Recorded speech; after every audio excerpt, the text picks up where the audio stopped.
There is a town that has existed in one form or another for over 30 years. It sits somewhere in an unnamed American state, surrounded by a nuclear power plant to the east, a highway to the west, and a cemetery that seems to grow a little larger every season without anyone ever really noticing. The streets are familiar, the faces are familiar. The yellow skin, the four fingers, the overbites. All of it familiar, all of it warm, all of it soaked in the particular amber glow of a television set tuned to something you've watched 100 times before. The town is Springfield. And if you grew up with it, the way so many people did, it probably feels like home in the way that only fictional places can. More vivid than memory, more reliable than nostalgia, always there when you need it. You know the layout of the Simpson house the way you know the layout of your childhood bedroom. You know Homer's voice, Marge's hum, Bart's laugh. You know the theme song in a way that goes past hearing it and into something closer to cellular memory. It is lodged in you. It has been there since before you had the vocabulary to describe what television was doing to you. But there is something else lodged in Springfield, too. Something that the show planted carefully over hundreds of episodes, in the margins and the background details and the throwaway lines that were never quite throwaway. Something that, if you were young when you first watched, probably registered as a kind of unease you couldn't name. A feeling that the comedy was resting on top of something heavier. Something that wasn't entirely funny. Something that the laugh track was doing its best to smooth over. This is not a video about jump scares. It is not a countdown of the creepiest Halloween episodes, or a ranking of the most violent gags, or a tour through the fan theories that reframe the whole show as a dream or a purgatory or simulation. Those videos exist, and they serve their purpose, but this is something slower than that. This is an examination, a long, quiet, careful look at the things Springfield showed us that we absorbed without fully understanding. The systemic failures, the institutional rot, the characters who existed at the edge of the frame and suffered in ways the show never quite resolved. The moments where the comedy mask slipped, just slightly, and something else looked out. We are going to take our time. If you are watching this in the dark, settling in, letting your mind slow down, good. That is exactly the right condition for this. The town of Springfield is best understood at this hour in this light, when the usual noise has quieted, and you can actually hear what the show was saying underneath the jokes. We will begin at the beginning, or close enough to it. We will begin with crime. Section 1. The Babysitter, Bandit and Springfield's Hidden Crime Wave. The episode is called Some Enchanted Evening. It aired in May of 1990, which means it was, depending on how you count, either the last episode of the first season, or a kind of accidental summary of everything the show had been building toward. It was also by most accounts the first episode fully produced, even though it aired last. The animators had to redo almost the entire thing from scratch, because the original version came back from the overseas studio looking wrong in ways that went beyond technical error and into something closer to existential wrongness. The characters moved like people who had been described to animators who had never actually seen people. So they fixed it. They rebuilt it. And what came out the other side was a story about a babysitter who was, in fact, a wanted criminal. Her name in the episode is Ms. Botts. She arrives at the Simpson house to watch Bart and Lisa while Homer takes Marge out for a rare evening alone. She is played for menace from the first moment. Slow-moving, heavy-set, with the particular stillness of someone who has learned to wait. The kids discover, through a series of events involving a Crime Watch television program, that their babysitter is actually the babysitter bandit, a woman wanted across multiple states for robbing the homes of the families she was hired to protect. The episode is funny. It is deliberately, consciously funny, with Bart and Lisa outwitting the adult criminal in the way that children in television always outwit adult criminals, with the physical comedy of Homer accidentally freeing Ms. Botts and then being celebrated for capturing her in the first place. It ends on a joke. It ends on Homer's obliviousness. The laugh track does its job. But let us stay with the premise for a moment before we move on. A woman who specifically targeted families with children. Families who were trusting enough, or tired enough, or financially stretched enough to bring a stranger into their home to care for their kids. had been operating across multiple states for long enough to become the subject of a television crime watch segment. She had a name. She had a pattern. She had, the show implies, a substantial history.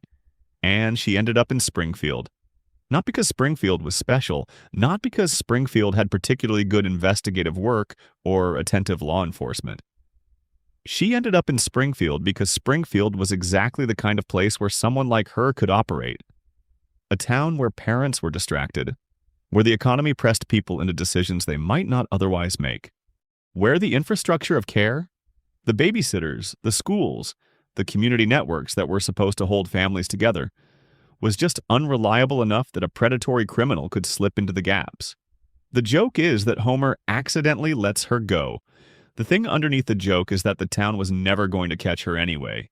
This is the pattern we are going to trace through the entire evening, and it begins here, in the first season, in the very first episode they ever produced.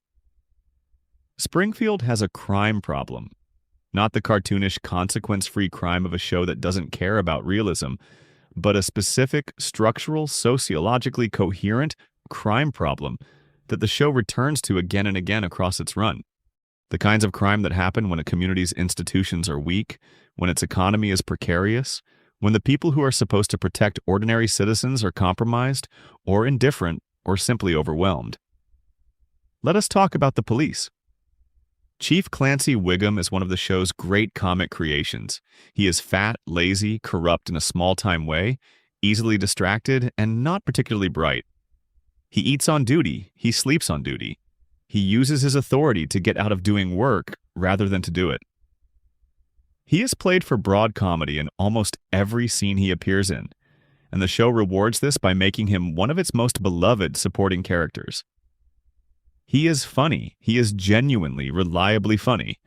He is also, if you step back from the comedy for a moment, the chief of police in a town of approximately 30,000 people, and he is by any reasonable measure completely incompetent. The episodes that center on Wiggum have a pattern. He misses things that are obvious. He arrests the wrong people. He fails to solve crimes that solve themselves, and when they do solve themselves, he takes credit. In Homer versus Patty and Selma, he is revealed to have been selling police files to the mob. In multiple episodes, he is shown to be on some level of informal arrangement with various Springfield criminal enterprises, not because he is sinister, but because he is the kind of authority figure whose venality is so complete that corruption becomes simply the natural texture of his professional life. But here is the thing about Wiggum that the show only rarely acknowledges directly. He has a son. Ralph Wiggum is, in the ecosystem of Springfield Elementary, the kid who says things that don't make sense. He is the comic relief within the comic relief, the character who exists to deliver lines like, "My cat's breath smells like cat food," and "I'm a brick," and the one about the doctor who said he didn't have so many ants. He is beloved, he is funny. He is also the product of a home where the authority figure is visibly, consistently failing at his job, and where the relationship between law and safety has been inverted so thoroughly that the police chief's own son seems to have floated free of any reliable external reality. There is an episode, I Love Lisa, where Ralph's emotional vulnerability is played almost entirely straight. He develops feelings for Lisa. Lisa is unkind about it, in the way children are unkind when they don't yet have the tools to be otherwise. Ralph is devastated in a way the show takes seriously for exactly long enough to make the audience feel it. And then the comedy resumes. But in that brief window in Ralph's face when Lisa holds up the card that says, "I choose you," and then in his face later when she tells him on television that he makes her sick. In that window, you can see something the show doesn't usually let you see directly. A child who has learned to exist in a state of profound emotional unmooring. A child for whom the normal anchors, attentive parenting, a secure home, consistent emotional feedback from the adults in his life, are simply not present. A child who floats. The crime wave is not just about criminals. It is about what happens to ordinary people when the institutions that are supposed to structure their lives are unreliable. The babysitter bandit gets into the Simpson home because Marge and Homer need a babysitter, and they cannot afford to be too careful about which one they choose. Wiggum fails to catch criminals because the department he runs is structured around his convenience rather than the community's safety. Ralph develops into someone who doesn't quite connect to the world around him because his home is structured around his father's ego rather than his development. Springfield's crime wave is the surface. Underneath it is a much longer story about institutional failure, and it is a story that the show tells so consistently and with such specificity that it is impossible to read it as accidental. Consider for a moment the mob. Fat Tony, real name Anthony D'Amico, is another of the show's great comic supporting characters. He is a gangster drawn from the warm, pop cultural memory of mobster movies, speaking in a cadence that is half Godfather and half something the writers invented to make him work in the context of Springfield. He is charming. He is frequently funny. He has a son who appears in later seasons and who inherits the business with a kind of resigned inevitability. But Fat Tony is also, in the world of the show, a genuine presence. He runs the Springfield underworld in a way that intersects regularly with legitimate civic life. He bribes Wiggum. He does business with City Hall. In Bart the Murderer, he hires Bart to work at the legitimate businessman's social club, and Bart, being Bart, thinks it is genuinely just a job. The episode is funny because of Bart's obliviousness, but the world of that episode is one in which organized crime has achieved such thorough integration with Springfield's legitimate economy that a child can wander into it without anyone thinking this is particularly alarming. This is not a new observation. Historians of organized crime have written at length about the specific social conditions that allow criminal organizations to become embedded in legitimate civic life. It happens in communities where the formal institutions, police, courts, regulatory agencies, are too weak or too corrupt to provide reliable service. When the state cannot be trusted to arbitrate disputes, people turn to other arbiters. When the police cannot be trusted to protect property, people find other protections. The mob fills the gaps that legitimate institutions leave open, and it does so in a way that makes itself feel, over time, like a legitimate institution itself. Springfield's mob exists because Springfield's legitimate institutions are inadequate. This is not the show making an argument exactly, and it is too funny and too committed to comedy for argument. But it is the show depicting a world with enough specificity that the argument emerges from the depiction. And then there is Snake. Snake Jailbird, never given a full name, always referred to simply as Snake, is Springfield's resident career criminal. He robs the Quickie Mart. He robs the Simpsons. He steals cars. He is in jail frequently enough that his relationship with the Springfield Police Department has taken on the quality of a long-running professional acquaintanceship. He is released, he commits crimes, he is caught, he is released. The cycle repeats. The show plays this as comedy. It is the revolving door of the American justice system rendered in cartoon form, and it is funny partly because it is so familiar, partly because Snake is such a committed and enthusiastic criminal that his lifestyle takes on a kind of integrity. He is bad at being a citizen, but he is very good at being Snake. But watch the Snake episodes with a slightly different attention, and what you notice is the consistency of his behavior across 30 years of the show. He is not changing. He is not getting better or worse. He is in a loop, and the loop is structured by Springfield's justice system in a way that guarantees the loop will continue. He gets out. He has no money. He has no legitimate employment history. He has no one who will hire him. He robs the Quickie Mart. He goes back in. Nothing in the cycle breaks the cycle. The Homer episode that comes closest to taking this seriously, and it is worth noting that there are several, and is probably The Boy Who Knew Too Much, which is not strictly about Snake, but is about the Springfield legal system and its relationship to truth and evidence, and the particular way that a community's stories about itself can override facts. Freddie Quimby, the mayor's nephew, is on trial for assault. Bart knows he didn't do it. The episode is ultimately comedic, but its treatment of the trial, the way the jury ignores evidence, the way social pressure shapes legal outcomes, the way the system processes people rather than seeking truth, has an edge to it that the comedy only partially softens. We could spend the whole evening on Springfield's crime problem. We could trace it through dozens of episodes. through Sideshow Bob and the various frauds and corruptions and crimes of opportunity that fill out the background of the show. But the key thing to understand before we move on is what kind of crime problem it is. It is not chaos. It is not the crime of a world that has no structure. It is the crime of a world with too much of the wrong structure, with institutions that are nominally present but functionally absent, with authority figures who are technically in their roles but practically checked out, with a civic life that goes through all the motions of order while delivering something much closer to organized disorder. The babysitter. Bandit ends up in Springfield, not because Springfield has no defenses, but because Springfield's defenses are exactly the kind that look like defenses until you test them. A tip line that goes to a television program rather than a police station. A chief of police whose first priority is his own comfort. A neighborhood where people are too busy and too tired to pay close attention to who is coming and going. Ms. Botts gets caught in the end because two children outsmart her. Not because the system works. Because Bart and Lisa, ages 10 and 8, do what the adults around them have consistently failed to do.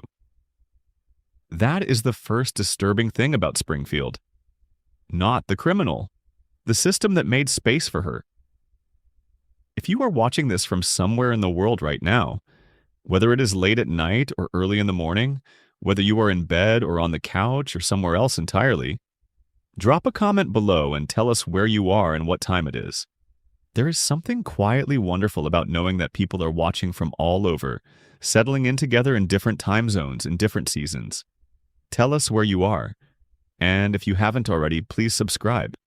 It helps more than you might think, and it means we can keep making things like this. Section 2. The Burns Employee Files. What happened to everyone who left? There is a moment in Homer's Enemy, an episode we will spend considerable time with in a later section, where a character named Frank Grimes is shown the personnel file of Homer Simpson. Grimes reads it. His face changes.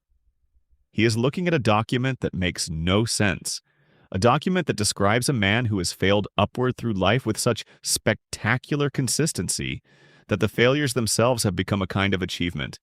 Homer has been an astronaut. Homer has briefly managed a rock band.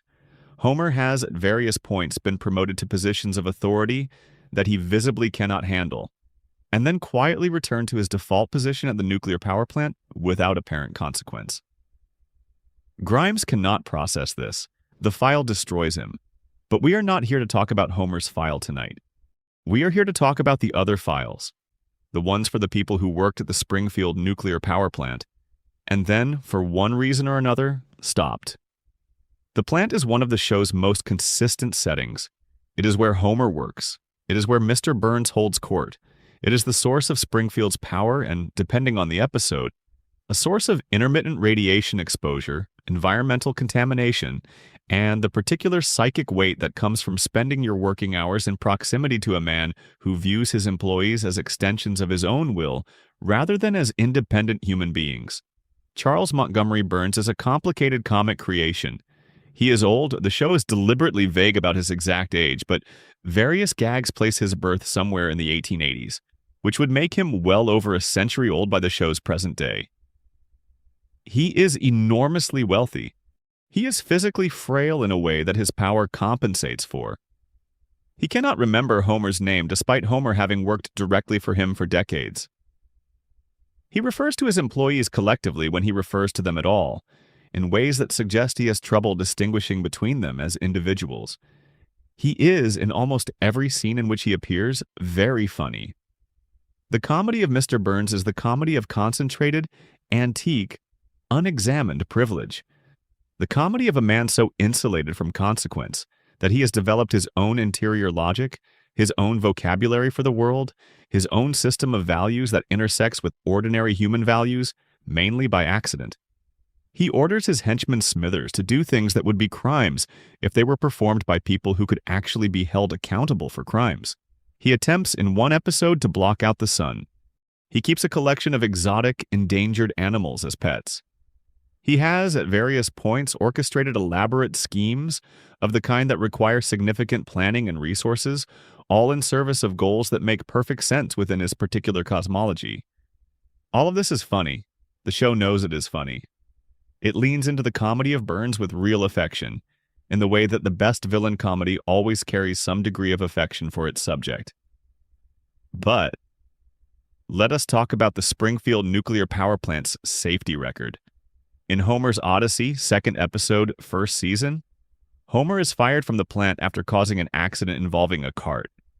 He is reinstated after threatening to kill himself on a busy road, which causes the town to pay attention, which causes Mr. Burns to rehire him in a gesture of what passes for public relations. This is the episode where Homer becomes the plant's safety inspector. It is also the episode that establishes, in the show's first weeks, that the plant's safety record is a function not of any genuine commitment to safety, but of whatever the minimum necessary to avoid public scandal happens to be at a given moment. The plant leaks radiation. This is not a secret within the show's world.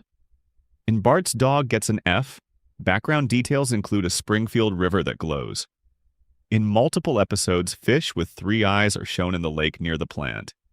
The 3-eyed fish named Blinky becomes, in 2 cars in every garage and 3 eyes on every fish, a brief political scandal before being absorbed into Springfield's general landscape of ambient ecological disaster.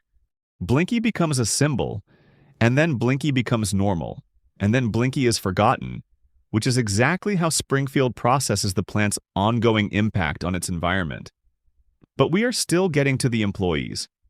One of the things the show does across its long run is populate the power plant with a rotating cast of workers who appear in background shots and group scenes. They are given names occasionally. Lenny Leonard and Carl Carlson are the 2 who achieve anything close to supporting character status, and we will spend a moment on them. But beyond Lenny and Carl, there is a whole workforce implied by the plant's operations, a group of people who spend their days managing nuclear materials inside a facility whose safety culture is supervised by Homer Simpson. Think about that for a moment, not as comedy, as fact within the show's world. Homer Simpson is the safety inspector at a nuclear power plant. He sleeps at his console. He is, in multiple episodes, shown to be unaware of basic facts about nuclear safety. He eats at his console. He has pressed the wrong buttons. He has caused multiple minor incidents that the show plays for laughs and then moves past. He is not particularly good at his job, and his job is to make sure that the people around him and the community outside the plant do not suffer the consequences of radioactive material being mishandled. And he has been doing this job for 30 years. The plant employees who appear regularly, Lenny and Carl primarily, are interesting case studies in how the show handles the question of what it means to spend your working life in this environment. Lenny is shown in various episodes to have had a glass eye replaced so many times that the gag becomes self-referential. He has been injured at work with enough frequency that his eyes, specifically, have become a running motif. Carl is somewhat more grounded, but shares Lenny's apparent acceptance of the plant's danger as a fact of life. Something you work around rather than something that changes your relationship to your employer. There is an episode, Homer the Moe, in which the plant workers are shown in their off hours, in a bar, drinking and existing in the particular way that people who work difficult jobs in difficult environments drink and exist. The episode is mainly about Moe's Tavern, not about the plant. But in the background of those scenes is something the show doesn't foreground. A group of men who spend their recreational time recovering from their working time, doing so in the same town where they work, without anywhere else to go. Now let us talk about the people who left.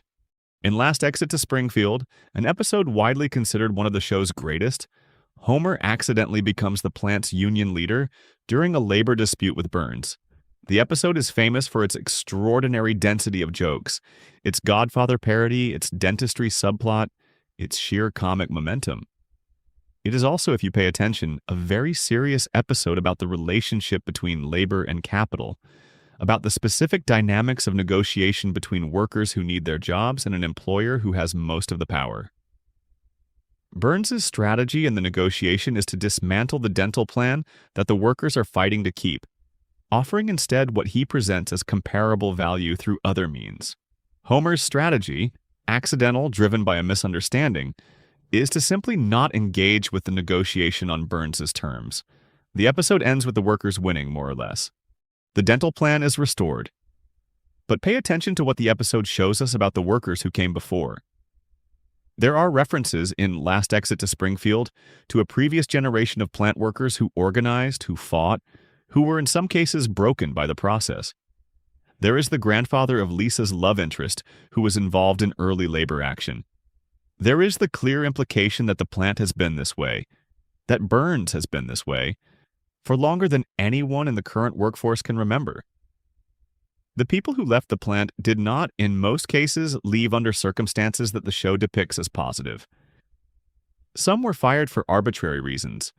Burns's capriciousness is such that termination can result from failing to know who won the 1919 World Series, or from wearing a hat he finds offensive, or from being in the wrong place when Burns needs someone to blame for something.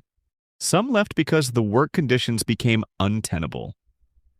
Some, the show implies with varying degrees of seriousness, were removed from the workforce through processes that were not entirely voluntary and not entirely legal.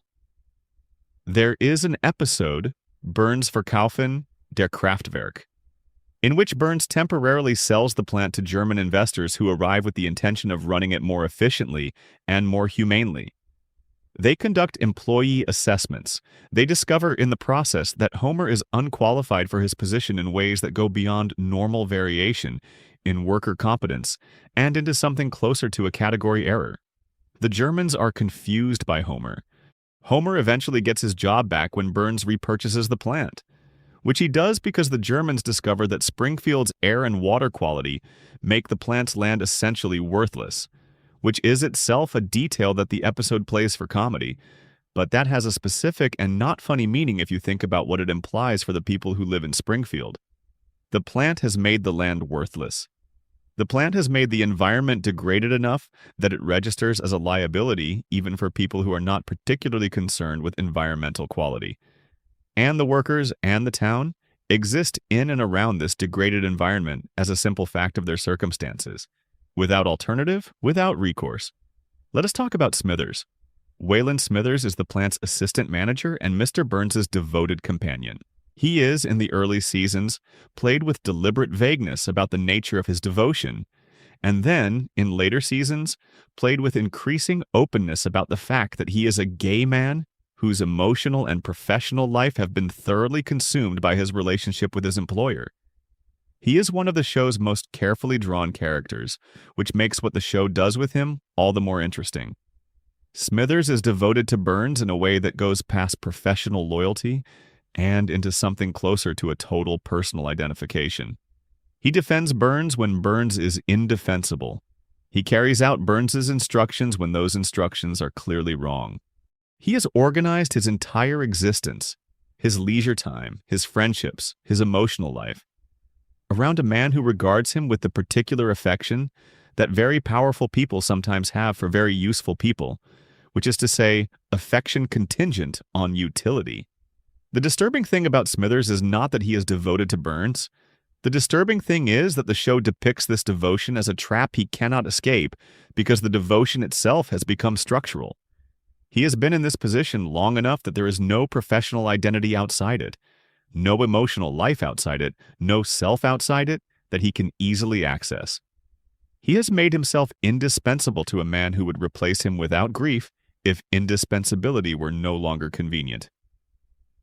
And the show knows this. There are episodes that gesture at Smithers trying to exist outside his relationship with Burns.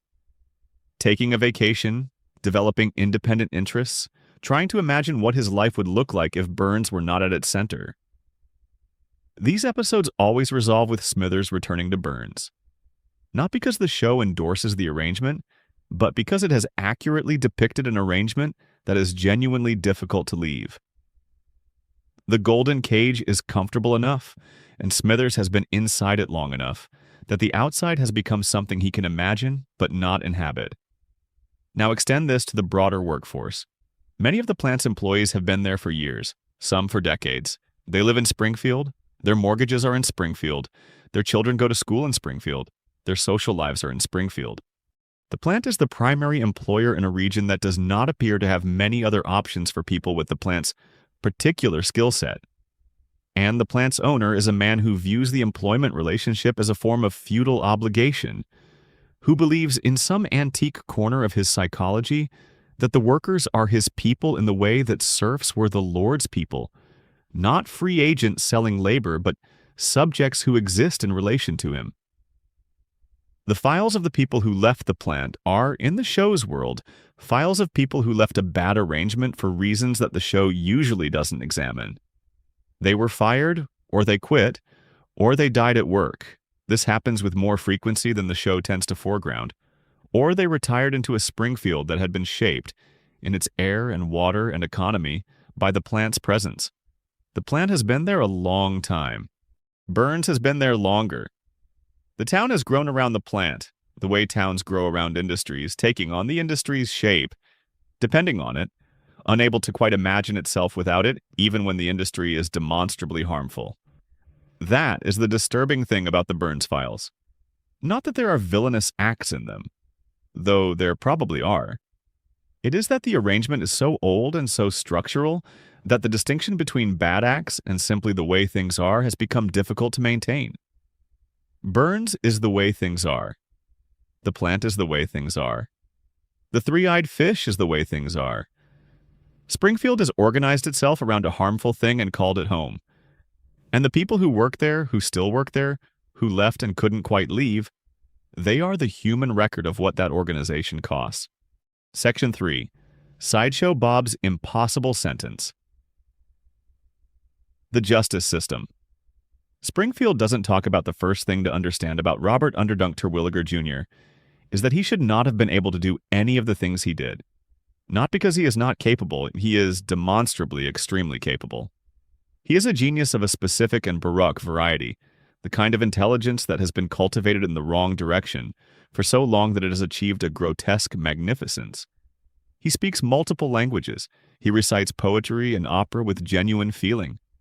He has, on several occasions, constructed elaborate schemes of the kind that require sustained planning, access to resources, and the ability to coordinate multiple elements without losing track of any of them. He is, within the world of the show, probably the most intellectually gifted recurring character we encounter regularly. What he should not have been able to do is escape from prison so many times, or be released from prison so many times, or receive sentences after being convicted of crimes that include the attempted murder of a child that would strike any reasonable observer as insufficient to the offense. We are going to spend this section with Bob's legal history, because his legal history is where the show's relationship to the criminal justice system becomes most explicit. The crimes are serious, the sentences are light, the releases are frequent, and the pattern, repeated across a dozen or more episodes spanning the entire run of the show, tells a story about Springfield's relationship to its own justice system that is worth examining carefully. Bob first appears in Krusty Gets Busted, the first season's penultimate episode. In that episode, he is Krusty the Clown's mild-mannered sidekick, a tall, cultured, somewhat mournful presence whose main function on the Krusty the Clown show is to provide a contrast to Krusty's broad, anarchic comedy. Bob reads to children. He talks about improving literature. He is the kind of television personality that you would describe as good for children in a vague, unexamined way, because he seems calm and educated and sincere. He is also, in that episode, framing Krusty the Clown for armed robbery. The scheme is actually quite good considered as a scheme. Bob knows Krusty well enough to know how to mimic him. He knows the Quickie Mart well enough to have planned the robbery. He understands the evidentiary landscape well enough to have set things up so that Krusty is the obvious suspect. The only thing he doesn't account for is Bart Simpson, who notices a detail. Krusty cannot read, and the criminal's robbery note was written as if by someone literate. That unravels the whole thing. Bob is convicted. He goes to prison. This is the first entry in the file. In Black Widower, the third season, Bob is released from prison because a television talent contest held within the prison. The kind of feel-good rehabilitative programming that gets introduced with great fanfare and then quietly discontinued results in him winning a prize that includes early release. He uses his freedom to court Selma Bouvier, Marge's sister, and then attempts to murder her on their honeymoon. Bart figures it out. Bob is convicted again. In Cape Fear, the fourth season, and probably the most famous Bob episode, he is released on parole despite having sent Bart death threats from prison, despite having carved "I will kill Bart Simpson" into his own chest, and despite the fact that every person who has encountered him professionally has evaluated him as a genuine, ongoing threat. He stalks the Simpson family. The family is relocated under the Witness Protection Program to a houseboat. Bob eventually finds them, corners Bart, and is about to kill him when Bart, in one of the show's most perfect comedy moments, buys time by asking Bob to sing the entire score of the HMS Pinafore, which Bob does, and which gives the houseboat enough time to drift into an inhabited area where police are present. He is convicted again. The pattern is established, and the pattern is this. Sideshow Bob is convicted of serious crimes. He serves portions of his sentences. He is released either through parole, through some procedural mechanism, or through the kind of institutional laxness that the show treats as the natural background noise of Springfield's justice system. He attempts to murder Bart, always Bart, occasionally with collateral targets, and is thwarted, usually by Bart himself, or by a coincidence that happens to favor Bart's survival. He is convicted and the cycle begins again. Now let us apply some scrutiny to this cycle. Bob's crimes by the time of the 4th season include framing an innocent man for armed robbery, attempted murder of Selma Bouvier, and ongoing harassment and attempted murder of a child. He has been convicted on multiple counts. He has served time. And he keeps getting out. In a functional legal system, and we are not talking about a perfect legal system, just a functional one, a person with this record would be unlikely to receive parole. The standard for parole is broadly has evidence of rehabilitation and absence of ongoing threat to the public. Bob fails both tests comprehensively and repeatedly. He is not rehabilitated. He is, if anything, more committed to his goals each time he is released. He is a genuine, ongoing threat to a specific individual who lives in the jurisdiction. The parole board that keeps releasing him is a Springfield institution. That is the key thing. The parole board is not depicted as corrupt. Exactly. It is not taking bribes. It is not working in conspiracy with anyone. It appears in the episodes where it appears to be doing its job with the tools available to it. The problem is that the tools available to it are inadequate, that the standards it applies are insufficient, that the process it follows is the kind that processes people through rather than actually evaluating them. Bob presents well. He is eloquent. He says the right things. He appears to the evaluators to be the kind of educated, culturally sophisticated person who has made a mistake, or several mistakes, and has had the space in prison to reflect on them and arrive at a different relationship to his own behavior.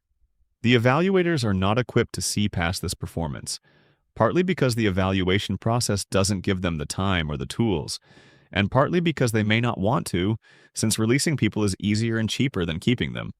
There is an episode, The Bob Next Door, in which Bob achieves release by the unlikely mechanism of having his face surgically swapped with his cellmates, allowing the cellmate to walk out as Bob and Bob to walk out as his cellmate. This is obviously comic. It is also, looked at from a certain angle, a commentary on the extent to which the justice system's security measures are primarily procedural rather than substantive. The system checks the face, not the person. It processes the paperwork, not the threat. And the face in this case has been replaced. Let us spend a moment on what the Bob episodes cost Bart. Bart Simpson is, at the start of the Bob storyline, approximately 10 years old. By the time the Bob episodes have accumulated into a substantial portion of the show's run, Bart has spent years of his fictional life under ongoing threat from a specific, named individual who has made multiple attempts on his life, and who keeps being released back into proximity with him. He has been stalked. He has been chased. He has been, in several episodes, in genuine fear for his life, in a way the show allows him to experience, before the comedy absorbs the fear and moves on. What the show doesn't spend much time on is the aftermath. What it is like to be a child who has survived multiple murder attempts by the same person. What it is like to know that person will probably be released again because the system that is supposed to hold him has demonstrated repeatedly that it cannot. What it does to a child's relationship to safety, to authority, to the institutions that are supposed to protect him, to discover that those institutions are insufficient. Bart is not a psychologically realistic character in most respects. He is a cartoon 10-year-old, and he processes his experiences with a cartoon 10-year-old's resilience. But the show, in its best moments, is aware of this gap. aware that it is depicting things that would, in a realistic world, leave marks, and that Bart's inability to be marked by them is itself a kind of comedy, a kind of dark absurdity. The world keeps trying to hurt Bart, and the show keeps protecting him, and the thing underneath that protection is the knowledge that in a world without cartoon physics, he would not be okay. The justice system lets him down, and the show's logic keeps him safe anyway. This is a comfortable arrangement for comedy. It is less comfortable when you think about who it is actually depicting. Now let us talk about the one Bob episode that does something genuinely different. Brother from Another Series is a fourth season episode. Actually, it first aired in 1997, making it an eighth season episode, but it is grouped emotionally with the earlier Bob episodes in most people's memory. It introduces Bob's brother Cecil, also played with great vocal distinction, and it places Bob in the position of genuine victim. Framed by his brother for a different crime, the embezzlement of funds from a dam project, Bob is attempting to go straight. He has a legitimate job. He is, in this episode, actually telling the truth. Bart doesn't believe him. Why would Bart believe him? Bob has given Bart every reason to see every statement he makes as a manipulation, every gesture toward goodness as a performance. When Bob says he is innocent, Bart's refusal to believe him is not a character flaw. It is a rational response to his history with Bob, to the pattern of deception that Bob has laid down across years of their acquaintance. And here's the thing that the episode does, quietly, that most Bob episodes don't do. It shows us what it cost Bob that Bart doesn't believe him. It shows us a man who has created a pattern of behavior so consistent and so serious that even his genuine, actual truth is indistinguishable from his lies. He has used up the credit that would allow him to be believed, and he has used it up in a very specific place. In the mind of the child he has spent years trying to kill. This is not played for pathos exactly. It is too funny an episode to be pathos. But it is played with enough attention that you can feel the contours of what the show is pointing at. A man who cannot be believed even when he is telling the truth, because he made himself into someone who cannot be believed.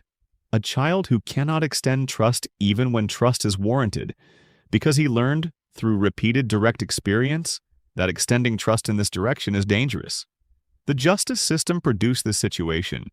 The parole board, the early releases, the insufficient sentences, the procedural loopholes, all of it contributed to creating a relationship between a child and an adult that is defined entirely by fear and justified mistrust. Bob is in some ways the most vivid example of what Springfield's justice system costs in human terms, because his case is so specific and so documented. But he is not the only example, he is just the one the show keeps returning to. The other cases move through the system and out the other side and are forgotten. Bob is the one who keeps coming back, which means Bob is the one who makes the pattern visible. And the pattern is this. Springfield's justice system is a machine that processes people without substantially changing them, or the circumstances that produce them, releases them back into the same environment, and then processes them again when they re-enter the machine. It is not designed to break cycles, it is designed to manage them. And the cost of that management is borne primarily by the people on the other end of the crimes. The Selmness, the Barts, the people who were present when the harm was done and who continue to live in proximity to the possibility of its recurrence. Bob keeps getting out, and every time he gets out, Bart has to survive again. That is the real sentence, not the one the court hands down, the one Bart serves. Section 4. Treehouse of Horror. The jokes that were never really jokes. The Treehouse of Horror episodes are supposed to be safe. That is the contract. Every October, the show steps outside its own continuity, announces with a title card that what follows is not real even by the show's own flexible standards of reality, and then does whatever it wants. People die. Characters are dismembered. Homer is devoured. Bart is murdered. Springfield is conquered, destroyed, transformed. None of it counts. Come November, everyone is back and the regular episodes resume, and the events of the Halloween special have never happened. This is the frame. It is a comfortable frame. It allows the show to go places the regular episodes cannot, to engage with horror and death and the darker ranges of human experience without the complication of those things affecting the ongoing story. The Treehouse of Horror episodes are the show's licensed irresponsibility, its annual permission slip to be something it usually is not. But the frame is also a kind of misdirection, because the things the Treehouse of Horror episodes are actually about, the fears they are reaching for, the anxieties they are addressing in monster costumes, are the same things the regular episodes are about. The Treehouse of Horror stories, at their most interesting, are not pure fantasy. They are the show's real concerns wearing different clothes. They are the subtext of the regular episodes allowed to become text for 30 minutes, wrapped in enough horror genre signaling that the audience can experience them as fun rather than as the direct confrontations they actually are. We are going to look at some of them tonight, not as horror exercises, but as sincere statements about the things Springfield is most afraid of. Let us begin with The Shinning from Treehouse of Horror 5, which aired in October 1994 and is probably the most formally accomplished of all the Halloween segments.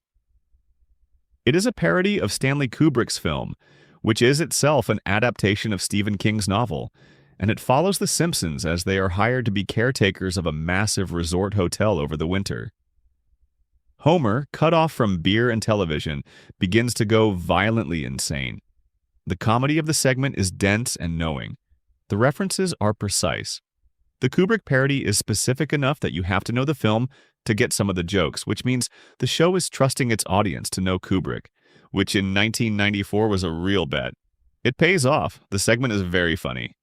But the thing underneath the parody is a story about domestic violence and the specific terror of being trapped in an enclosed space with someone who is becoming dangerous.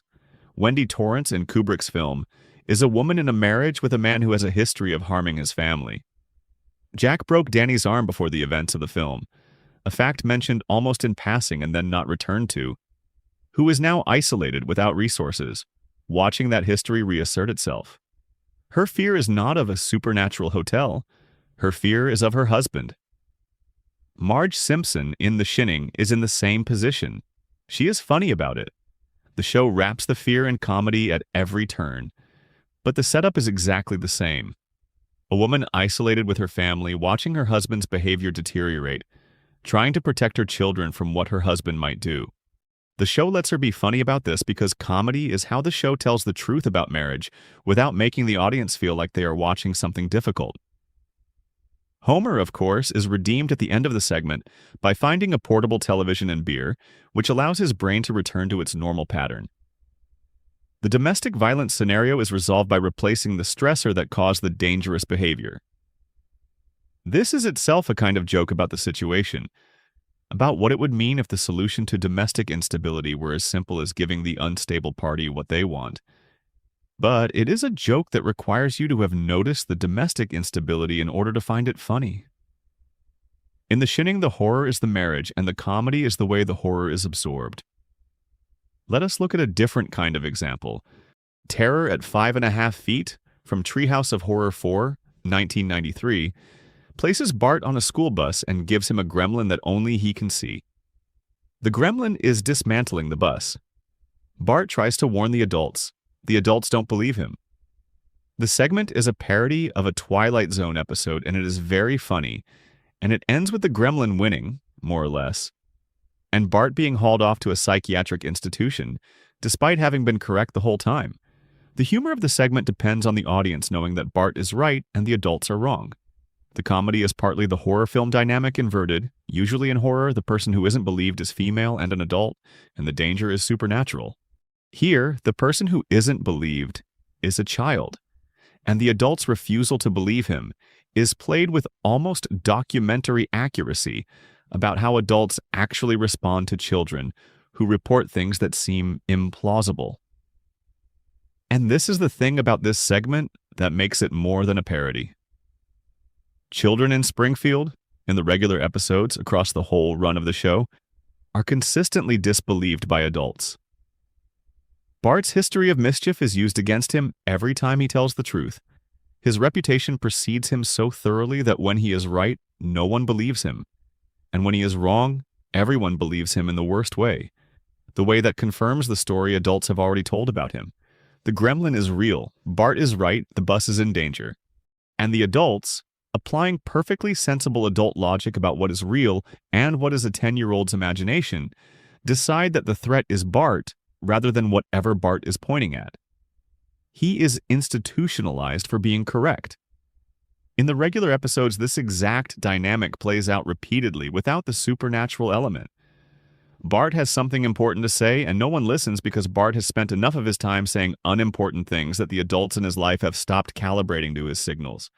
His cry wolf history is used against him whenever the wolf is real. And the show plays this for comedy, but the situation it depicts is a specific kind of childhood powerlessness that is genuinely difficult to experience, and that the show, wrapped in its comedy and its treehouse of horror frame, depicts with considerable accuracy. Now let us talk about the episodes that are about technology.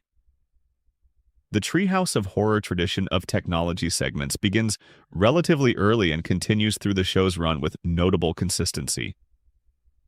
Homer's home inventions that go wrong, automated systems that take over, computers that develop consciousness, the fear of machines, which is one of America's oldest recurring anxieties, dressed in different costumes over different years.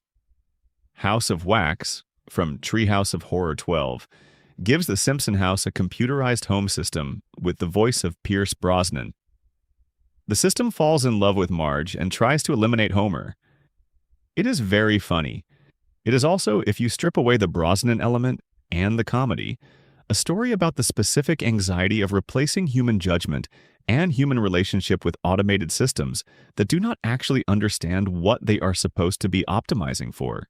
The house is trying to create the conditions for Marge's happiness. Its algorithm for Marge's happiness involves removing Homer from the picture. This is the machine reasoning its way to a monstrous conclusion from what appeared to be benign premises. This is, in 2001 when the episode aired, a fairly abstract anxiety. In the years since, it has become considerably less abstract.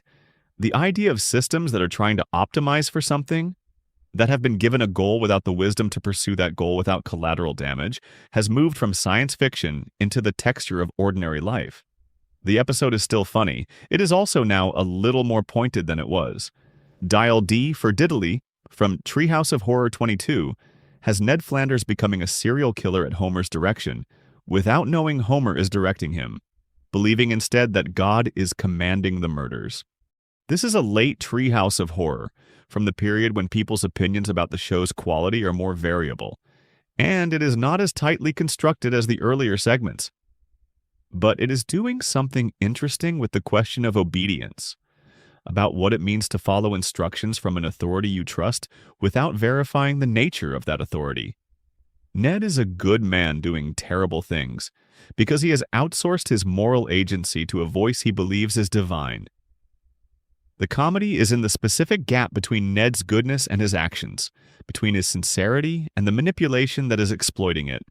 This is the Treehouse of Horror doing what it does at its most pointed, taking a real human vulnerability, the tendency to follow authority, to accept instructions from sources you trust without independent verification, and demonstrating what happens when that tendency meets a bad actor. We could trace this across the full history of the Halloween specials. The segments about surveillance, about conformity, about what happens when communities turn on their own members, about the specific way that fear of outsiders becomes a mechanism for controlling insiders. These are all there. They are wrapped in horror movie iconography and comedy timing, and the warm comfort of Halloween aesthetics, but they are there. The Treehouse of Horror episodes are where the show puts its fears when the regular episodes need to be funny. They are the pressure valve. But the pressure valve doesn't make the pressure disappear. It just gives it somewhere to go that feels safe. And now, late in this evening, thinking about the episodes you watched as a child, which one stayed with you in a way that the comedy didn't fully explain? Which ones registered as something more than parody, more than reference, more than the show being creatively liberated for a night? The ones that stayed, I would guess, are the ones where the horror was real, not the supernatural horror. The other kind. The kind that was already there in the regular episodes, in the marriages and the institutions and the children who weren't believed, wearing its monster costume and looking at you from the screen. That kind of horror doesn't have an annual permission slip. It is there all year. The Treehouse of Horror episodes just let you see it more clearly. Section 5. Frank Grimes and the Man Springfield. Quietly Destroyed. The episode is called Homer's Enemy. It first aired in May 1997 during the show's 8th season, and it is probably the most unusual episode the show ever produced. It is unusual because it knows what it is doing in a way that is almost uncomfortable to watch. It is an episode explicitly about the comedy of Homer Simpson, about the show's own logic, and about what that logic would look like to someone who did not find it funny. That someone is Frank Grimes. Grimes is introduced via a human interest segment on the local news, a brief televised snapshot of a life defined entirely by difficulty and determination. He was abandoned at age 4. He pulled himself up by whatever equivalent of bootstraps was available to him. He studied at night while working full-time. He obtained a degree and a second degree and various certifications. He arrived at the Springfield nuclear power plant with a resume that represents genuine achievement, genuine effort, genuine accumulated competence, and he is placed almost immediately adjacent to Homer Simpson. What follows is one of the bleakest comedies ever produced in the history of American animation. Grimes cannot understand Homer. This is the episode's central comic premise, and it is executed with exceptional precision. Every aspect of Homer that Grimes encounters, Homer's comfort with incompetence, Homer's good fortune despite his failures, Homer's friends, Homer's house, Homer's family, Homer's casual access to experiences and opportunities that Grimes has never managed despite working much harder. Each of these encounters strips another layer of Grimes's composure away. He is not frustrated in the normal way that characters in comedy are frustrated. He is being existentially unmade by what he is seeing. The other characters do not understand what Grimes is going through. They read his reaction to Homer as personal animosity, as jealousy, as the particular unpleasantness of someone who is not very likable. They are not wrong exactly. Grimes is not particularly warm, and his inability to absorb the comedy of Homer the way everyone else does makes him seem rigid. But the show is asking you to hold two things at once. Grimes is not wrong, and the fact that he is not wrong is destroying him. There is a scene where Homer takes Grimes to his house for dinner. Grimes enters and sees the family, the house, the life. He learns that Homer has been an astronaut. His face goes through something that the animation does not fully contain. It is a very funny sequence, but underneath the comedy is something that, if you watch it slowly, is genuinely disturbing.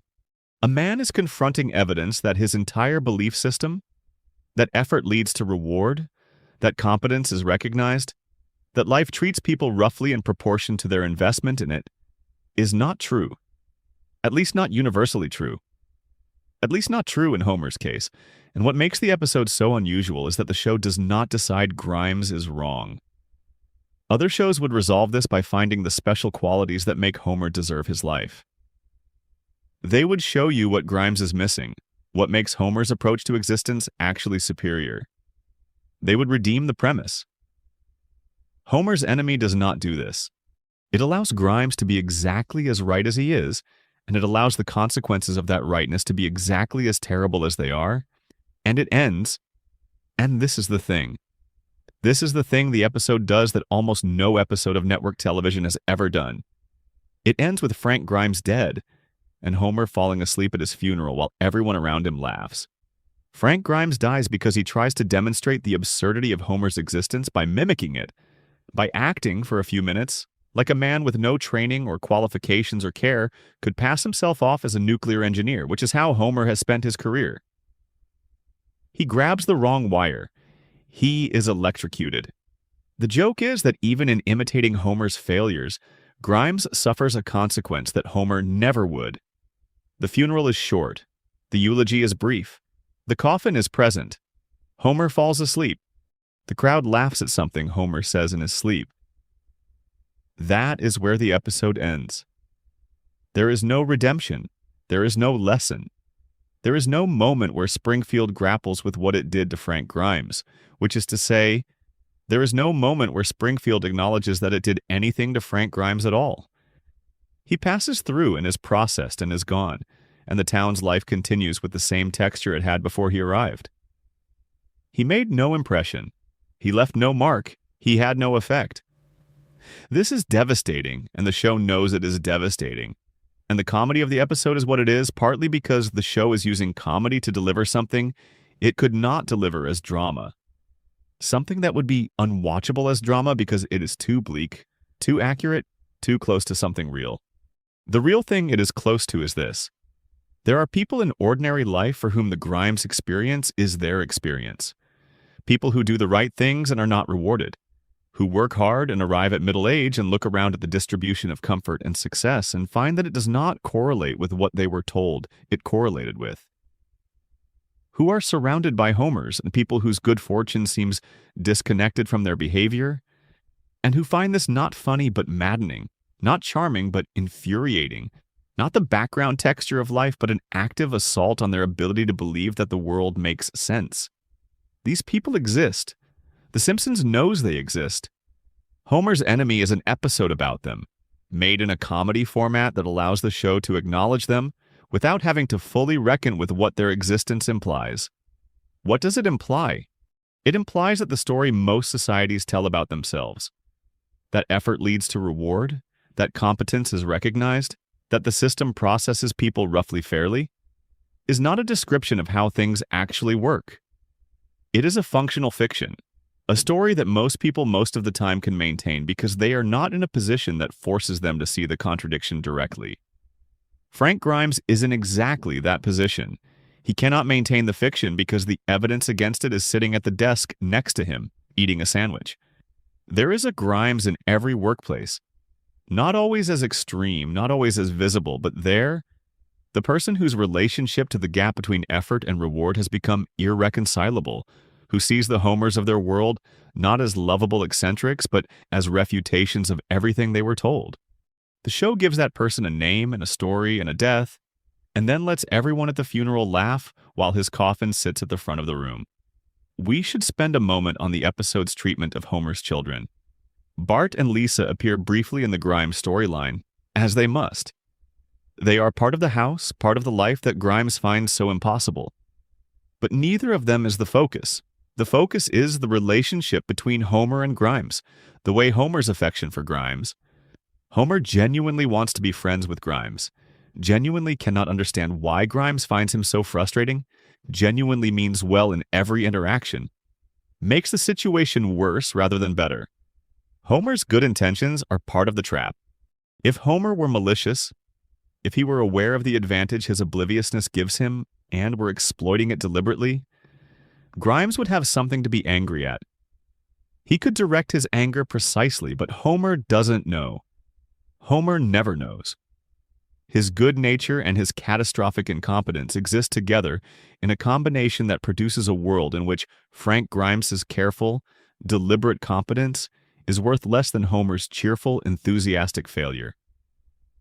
Grimes cannot win because the game is not one where winning is a function of effort and skill. The game is one where winning is a function of what exactly? Luck, partly. Likability, partly. The particular quality of being embedded in a community in a way that the community cannot help but protect you. Homer has a family that loves him. He has friends. He has Marge, who compensates for his failures so consistently that the compensation has become invisible. He has a community that finds him charming in his failure in a way that it cannot find Grimes charming in his success. Grimes is not embedded. He is alone. He has been alone since he was 4. His achievements are real and are his, and they are real precisely because they were achieved in isolation, without the cushion of family or community or any of the invisible support structures that Homer takes entirely for granted. The show sees all of this. It sees it clearly enough to make an episode about it that is one of the most formally precise things it ever produced. And then it ends the episode with Homer asleep at the funeral, and the crowd laughing, and the camera pulling back, and the credits. Frank Grimes gets 40 minutes. Homer gets 35 seasons. That is the real joke. It is not a comfortable one, but it is the honest one. Section 6. The Patty and Selma Files, a darkness the show never resolved. Patty and Selma Bouvier are among the most consistently depicted characters in the show's history, which is a way of saying that they are among the most consistently unhappy. This is stated as a fact within the show's world, acknowledged by other characters, sometimes acknowledged by Patty and Selma themselves, and handled in the way that the show handles most uncomfortable truths about its recurring characters. With comedy that contains the truth without diffusing it, that makes the truth bearable to watch without making it false. Let us begin with the basics. Patty and Selma are Marge's twin sisters. They are civil servants at the DMV, the Department of Motor Vehicles, a job that the show consistently treats as a symbol of the most dulling kind of bureaucratic existence. Slow, repetitive, presided over by people who have the technical ability to make your life slightly more difficult and who have arrived, through accumulated professional disappointment, at a relationship with that ability that can charitably be described as laissez-faire. They smoke constantly. They watch MacGyver with a devotion that has become something between fandom and dependency. They actively dislike Homer and do not attempt to conceal this, which makes their relationship with Marge's household a permanent low-level source of domestic friction. They are played as a unit, initially. Twin jokes, matched outfits, the same voice actor, the same life.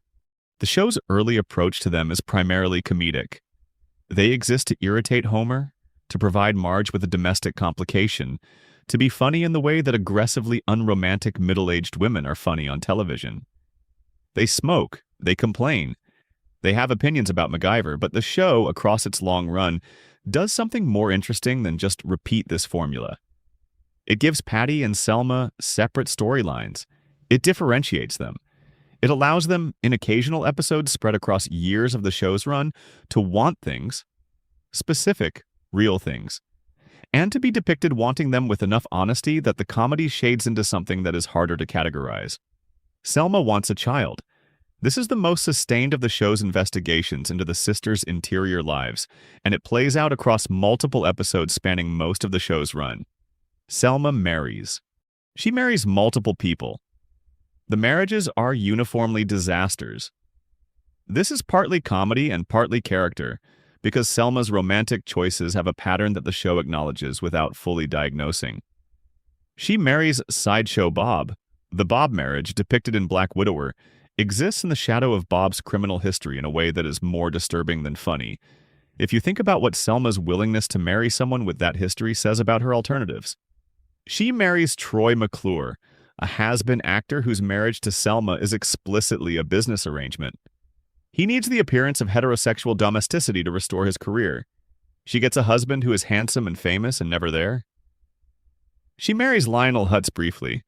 She adopts a Chinese daughter, Ling, in a storyline that the show handles with more tenderness than it usually applies to Selma, as if the writers understood that her desire for a child was too real to be entirely comedic.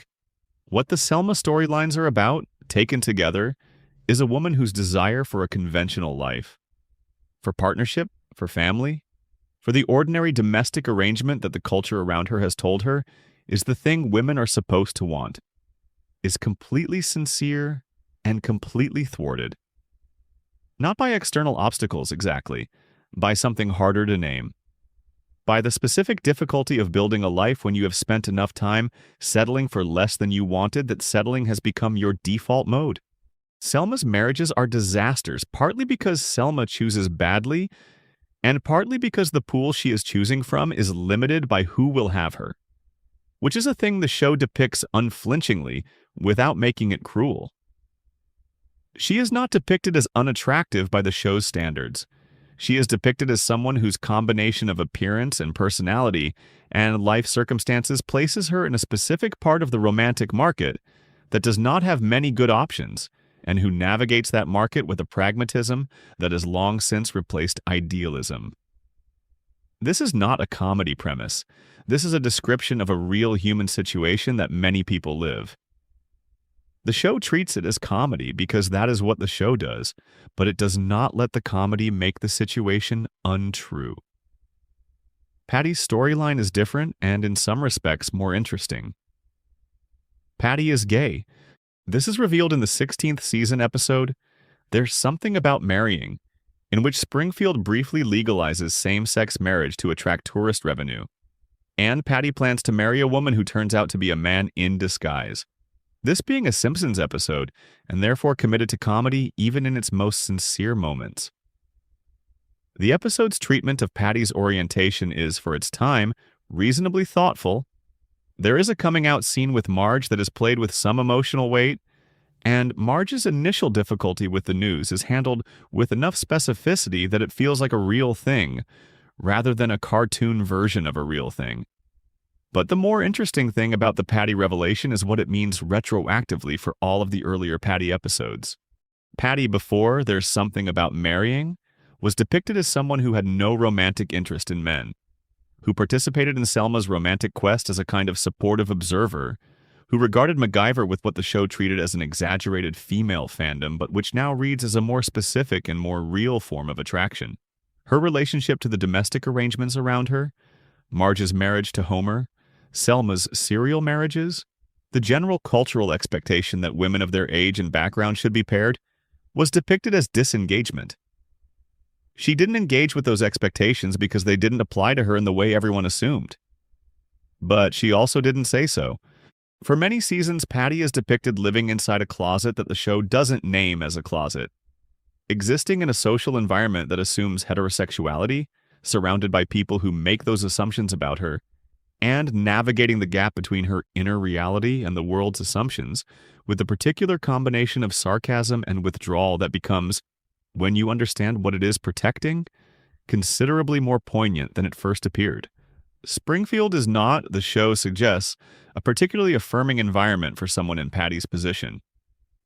The town has its own relationships to difference and otherness that we see throughout the series, and those relationships are not always warm. The show does not depict Patty as having faced active hostility. This is not a storyline about the serious harms that can come to people in Patty's situation, but it does depict her as having navigated for years an environment that did not make space for her reality, and having done so by making herself into someone smaller and sharper and more defended than she might otherwise have been. The Patty and Selma dynamic, understood this way, is a story about two women who have ended up in similar places. Isolated, defended, presenting to the world a front that does not give much away, for entirely different reasons. Selma has been chasing something she can't quite catch. Patty has been living in a world that couldn't see what she was. Both of them have arrived at a version of themselves that is partly armor, partly genuine character, partly the person you become when the world has asked you to be something you aren't for long enough. There is an episode that takes all of this and does something remarkable with it. The Strong Arms of the Maw from season 14 is primarily about Marge, but it includes a scene of Patty and Selma at a spa, and in that scene there is a moment of rare, undefended quiet between them. Not a joke scene. A scene where two people who know each other entirely are sitting together without performing anything for anyone. It is brief. The comedy resumes, but in that brief moment, you can see what the sisters are to each other. The only people in each other's lives who do not require performance, who know the other person completely and remain present anyway. This is the kind of relationship that people build when they have run out of better options, but it is also the kind of relationship that people build when they have found something very reliable in each other. The Bouvier sisters are each other's longest relationship. They are each other's most consistent witnesses. However depleted and defended and occasionally monstrous they are to the people around them, they are honest with each other in a way that the show occasionally lets you see. The darkness of the Patty and Selma files is not their unhappiness. People are unhappy. It is not in itself a dark thing. The darkness is the particular quality of their unhappiness. Its long duration, its lack of clear resolution, the way the show returns to it season after season, without quite being able to offer them the thing they would need to change it. They smoke. They watch MacGyver. They make Homer's life slightly worse. They go home to an apartment that the show depicts, on the rare occasions it is shown, as organized around the same priorities they have always had, as if time is not passing, as if the decades are not accumulating. Time is passing. The decades are accumulating, and Patty and Selma, in their matching outfits and their shared rhythms, are accumulating with them. There is something in the Bouvier sisters' story that the show is too kind, or too protective, or too honest about the limits of comedy to fully name. It is the story of two people for whom the category of flourishing, of life actually going well, of the various forms of connection and satisfaction that people seek, has become so distant that it is no longer something they are actively pursuing. They have organized their lives around what remains after flourishing has become unavailable. The job, the apartment, the shared routines, the sister. This is not misery. It is something more complicated than misery. It is accommodation, which is the thing that is left when the energy for wanting has run out, and which carries its own kind of dignity, and its own kind of sadness, and its own kind of comedy if you are standing far enough away from it. The show stands at that distance. It has always stood at that distance. And it has shown us Patty and Selma from that distance in enough detail that we can see both the comedy and the thing underneath it. Section 7. Springfield Elementary's Hidden Architecture of Failure. There is a question that hovers over every Springfield Elementary episode, usually unasked, usually unaddressed by the show's rapid comedy momentum. What is this school actually doing to these children? The question is worth sitting with. Springfield Elementary is the educational institution responsible for the formation of an entire generation of Springfield children. Bart, Lisa, Milhouse, Nelson, Martin, Sherry, Terry, Ralph, and the dozens of other students who appear in classroom scenes and playground scenes and who are presumably, in the world of the show, absorbing whatever it is the school has to teach them. They are there every day. They are in the building during the hours when children's minds are most receptive. They are, by default, being shaped by the institution. The institution is being run by Principal Skinner and staffed primarily by Mrs. Krabappel. Let us take each of them seriously because the show rewards that. Seymour Skinner, real name Armin Tamzarian, a retcon the show introduced and that most people have elected to ignore, including the show itself, is a Vietnam veteran in his 50s who lives with his mother and has organized his entire adult identity around his role as principal of Springfield Elementary. He is not a villain. He is not malicious.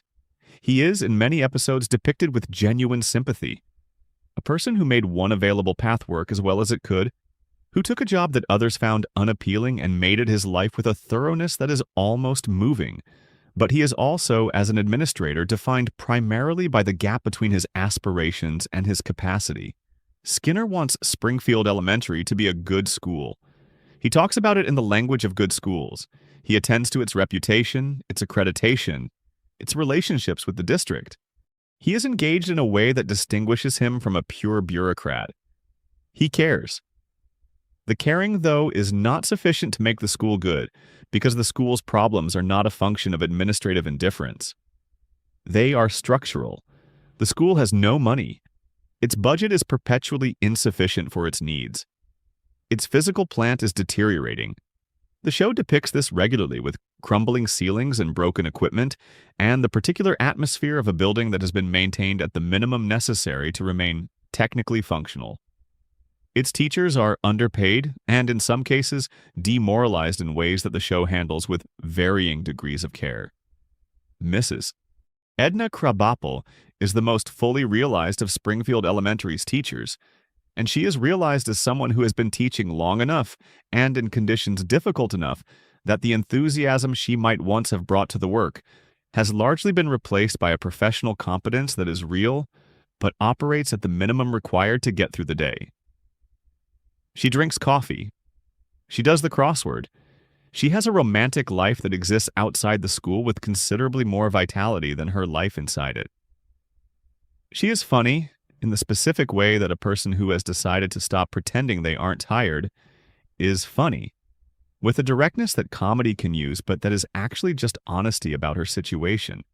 And her situation is this. She is a single woman in a mid-size American city who has been teaching elementary school for many years, who is paid a teacher's salary in a district with insufficient funds, who spends her working hours in a classroom with children who are not being adequately supported by their home environments or by the school's resources. and who goes home each evening to an apartment that the show depicts as quiet and somewhat empty. The show gives her romances. It gives her the arc words and the comedy moments and the things that television gives supporting characters to make them more than just types. But it does not fix her situation because her situation is not the kind that gets fixed by individual story choices. It is the kind that requires systemic change. Better pay, better resources, better support for teachers in the specific context of under-resourced public schools. And the show is not in the business of providing systemic change to its characters, so she stays. And Skinner stays. And Springfield Elementary, year after year, does what it does. What does it do? It does not, for the most part, educate Lisa Simpson particularly well. Lisa is presented as the most intellectually gifted student in her class, possibly in the school, possibly in the school district. She reads above grade level. She plays the saxophone at a level of proficiency that, in a school with real music resources, would attract attention and investment. She is politically aware, environmentally engaged, emotionally mature in ways that exceed most of the adults around her. She is, by any reasonable measure, a child who should be thriving academically. She is not thriving academically. She is surviving academically. There is a difference. Thriving means being challenged, being given material that meets you at your level, being in an environment that recognizes and develops your specific gifts. Surviving means completing the work that is asked of you, maintaining the grades that the system registers as success without being particularly engaged or challenged or shaped by the educational experience. Lisa's real education happens outside Springfield Elementary. She reads at home. She seeks out mentors, jazz musicians, scientists, political figures who exist outside the school's purview. She finds the things that matter to her through her own initiative because the school is not equipped to find them with her. Springfield Elementary is doing nothing wrong by Lisa in the sense of actively harming her. It is simply not doing much right either. Bart is a more interesting case because Bart is the case the school actively fails. Bart is classified effectively by the school as a problem. This is not unfair. Bart creates problems. He disrupts classes. He fails to complete assignments. His relationship to authority is consistently adversarial in ways that exhaust the teachers and administrators around him. He is a student who requires energy the school does not have to spare. And the school's response to this, to manage Bart rather than to understand him, is not malicious but is certainly inadequate. There are episodes that gesture at what Bart might be, given different circumstances. Bart the Genius, the first episode after the pilot, has Bart accidentally placed in a gifted class and briefly experiencing what it is like to be in an educational environment that challenges him in ways that are interesting rather than threatening. He doesn't stay. He returns to the regular class. But in the brief window of the gifted program, you can see a version of Bart who is engaged, who is energized by learning rather than alienated from it, who is responding to an environment that meets him somewhere closer to where he actually is. That version of Bart is not available in Springfield Elementary's normal operation. The school sees Bart's intelligence only in its disruptive forms. It sees the way he applies his significant creativity to mischief rather than to work, and it responds to the mischief rather than to the creativity. This is understandable. The mischief is the problem that presents itself.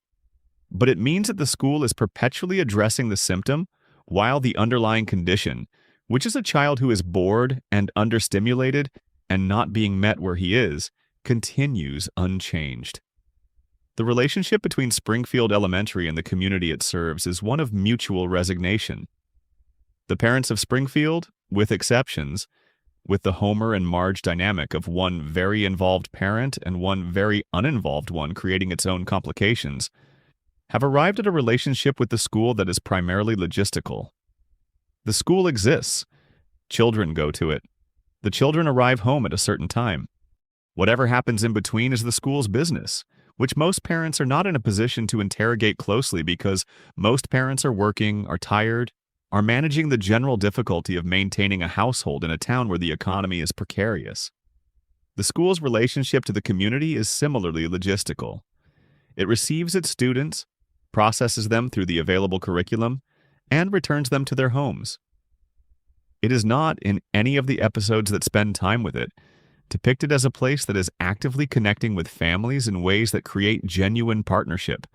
The parent-teacher conferences are adversarial. The school board meetings are chaotic. The district administration is depicted in the episodes where it appears as an additional layer of bureaucracy that generates requirements without providing support.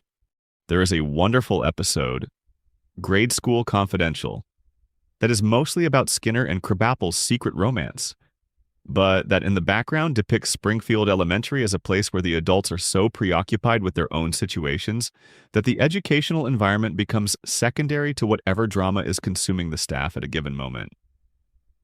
This is obviously comic, and it is also obviously true in the way that any institution that relies on human beings relies on human beings. With all of their distractions and preoccupations and personal dramas coming along for the ride, the children of Springfield Elementary are being educated in an institution run by people who are doing their best in circumstances that make their best insufficient. Skinner cares about the school and cannot adequately fund it. Krabappel is a genuine teacher who has been worn down by years in conditions that do not adequately support her. The building is deteriorating. The resources are insufficient. The children who need the most help, the Nelsons, the Barts, the Ralphs, are the ones the system is least equipped to serve. Nelson Muntz is worth a moment here. Nelson is depicted across the run of the show as a child from a genuinely neglected home. His father is absent. His mother is present only intermittently and unreliably. He lives in conditions that the show occasionally depicts with enough specificity that the comedy shades into something more uncomfortable. A house that is not well maintained, meals that are not reliably provided, a domestic situation that places Nelson in the category of children who come to school having already managed more difficulty than most adults encounter in a week. Springfield Elementary does not address Nelson's situation. It cannot within the resources available to it. It disciplines Nelson for his behavior, because Nelson's behavior in an environment that does not understand his circumstances presents as misbehavior rather than as the predictable response of a child navigating a difficult situation with insufficient support. It does not connect his behavior to his home situation, because doing so would require resources the school doesn't have and a level of individual attention that the student-teacher ratio makes impossible. Nelson falls through the gap. Not dramatically, not with a moment that the show foregrounds. He just falls through in the background, across seasons of episodes that show him in the same position year after year, without the school or the community or any of the institutional structures around him providing the kind of sustained intervention that might change his trajectory. The show is aware of all of this.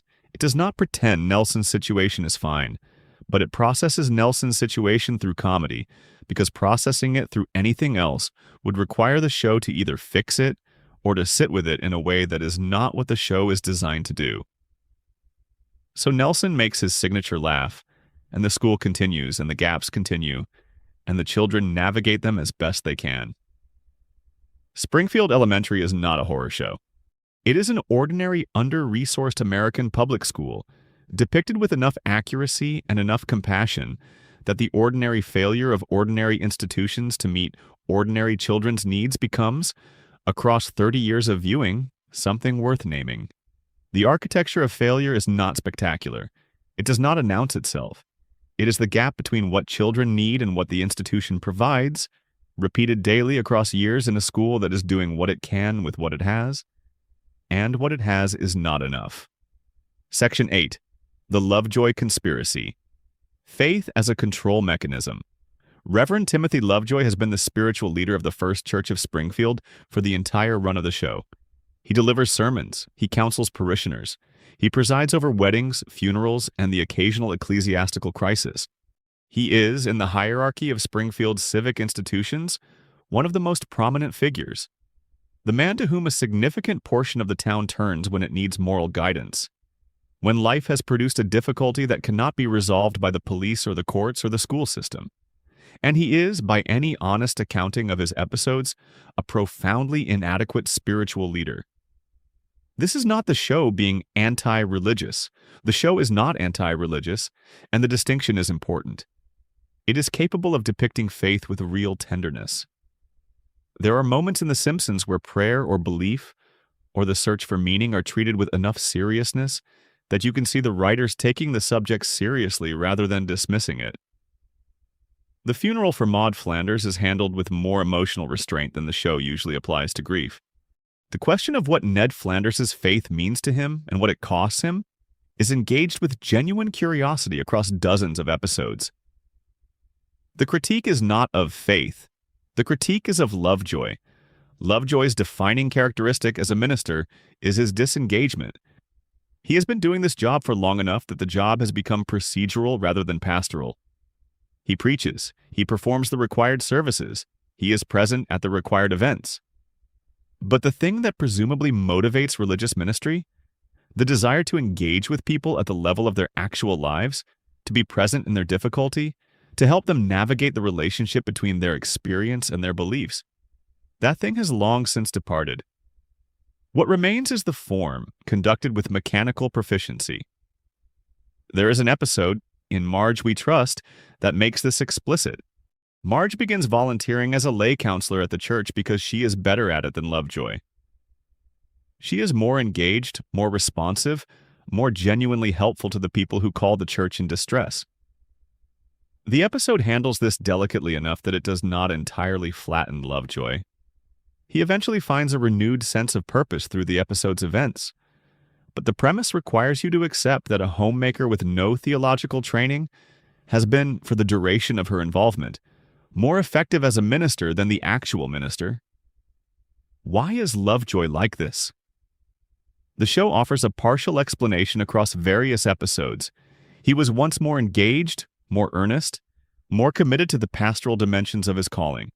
The thing that wore him down, the show suggests, was Ned Flanders. Ned, earnest, constant, apparently inexhaustible in his questions about faith and his need for guidance and his desire to engage with every dimension of his religious life with full attention, called Lovejoy at all hours, brought him every small anxiety, requested guidance on matters so minor that the attention they required slowly depleted whatever energy Lovejoy had brought to the job. This is played as comedy.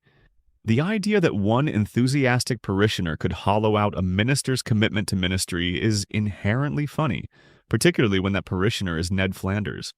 But the comedy contains a real observation about the relationship between institutions and the individuals who run them, about the particular kind of burnout that comes from work whose demands are emotional rather than physical, and about what happens when the support structures that are supposed to sustain people in those roles are inadequate.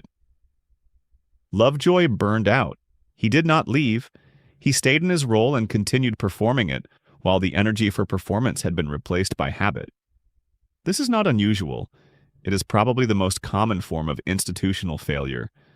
Not dramatic corruption or malicious neglect, but the accumulation of small depletions that produce over time a person going through the motions so thoroughly that the motions have become the only thing.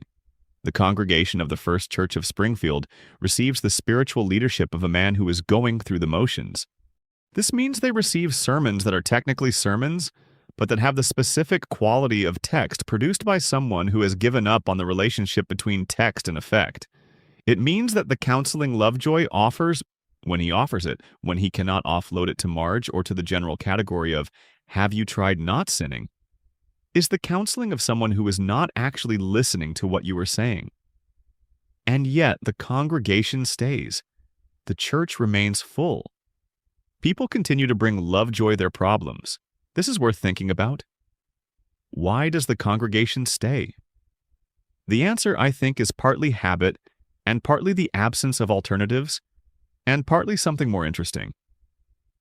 The function the church serves in Springfield's life is not primarily spiritual, in the sense of providing genuine engagement with questions of meaning and ethics, and the nature of the sacred. The function is social. The church is where you see your community. It is where the rituals that mark time, weddings, funerals, the weekly gathering, happen. It provides a structure that organizes the week and the year, a set of shared practices that create the feeling of belonging to something. These functions do not require an engaged minister. They require a minister who shows up and performs the rituals competently. Lovejoy does this. He is there. He says the words. The rituals happen. The community gathers. The social function of the institution continues regardless of the spiritual quality of its leadership. This is again not unique to the Simpsons Springfield. It is a description of how many religious institutions function in American community life, as primarily social and civic structures that happen to use religious language and religious ritual as their organizing principle. The spiritual dimension, the genuine engagement with questions of faith and meaning and how to live, is available for those who seek it, but is not the reason most people are in the room. Lovejoy knows this. It is possible that knowing it is part of what depleted him. He trained for one thing and ended up providing another. And the gap between the two, between the minister he imagined being and the community organizer he actually is, may be part of what has produced his current relationship to his work. Now let us talk about what the church is actually teaching Springfield's community. The sermons, on the occasions that the show depicts them with any content, tend toward a morality that is conventional in the most literal sense of the word. The morality of convention, of maintaining existing social arrangements, of doing what is expected of you by the community, rather than engaging with the harder, ethical questions about what is actually right. This is not exclusively the church's contribution, it is the baseline morality of the town. But the church ratifies it. The church gives it divine endorsement. The church places the stamp of the sacred on what is, at bottom, a social conservatism that is primarily concerned with stability and compliance. Ned Flanders, in this context, becomes interesting as a case study. He takes the church's teachings seriously in a way that most of the congregation does not, and the results are what we examined in the previous section on his character. A life defined by sincere effort in a framework that does not adequately reward sincerity, and that provides no mechanism for understanding why the framework keeps failing him. Lovejoy is the provider of that framework. He is the man who shows up each Sunday and delivers the community's relationship to itself, dressed in religious language. He does this without genuine engagement because his genuine engagement departed years ago. And the community accepts this because the genuine engagement was never what most of them came for. The disturbing thing about Lovejoy is not that he is bad at his job. The disturbing thing is that the job he is actually doing, providing social ritual, maintaining community cohesion, performing the ceremonies that mark life's transitions, is done adequately by a man who has completely disengaged from the job he was supposedly hired to do. The institution works without the thing it is nominally about, and nobody in Springfield seems to notice. Or perhaps more accurately, everyone notices in the way that people notice when the form of a thing has replaced its substance, and everyone continues anyway, because the form serves enough of their actual needs that the missing substance is an absence they can live with. The First Church of Springfield is not a unique institution. It is a very ordinary one, depicted with enough accuracy that its ordinariness is itself a kind of revelation. Section 9. Apu and the Quick E-Mart. What the show was really saying. The Quick E-Mart is open 24 hours a day. This is the first fact about it. The second fact is that it is operated for the vast majority of the show's run by a single man.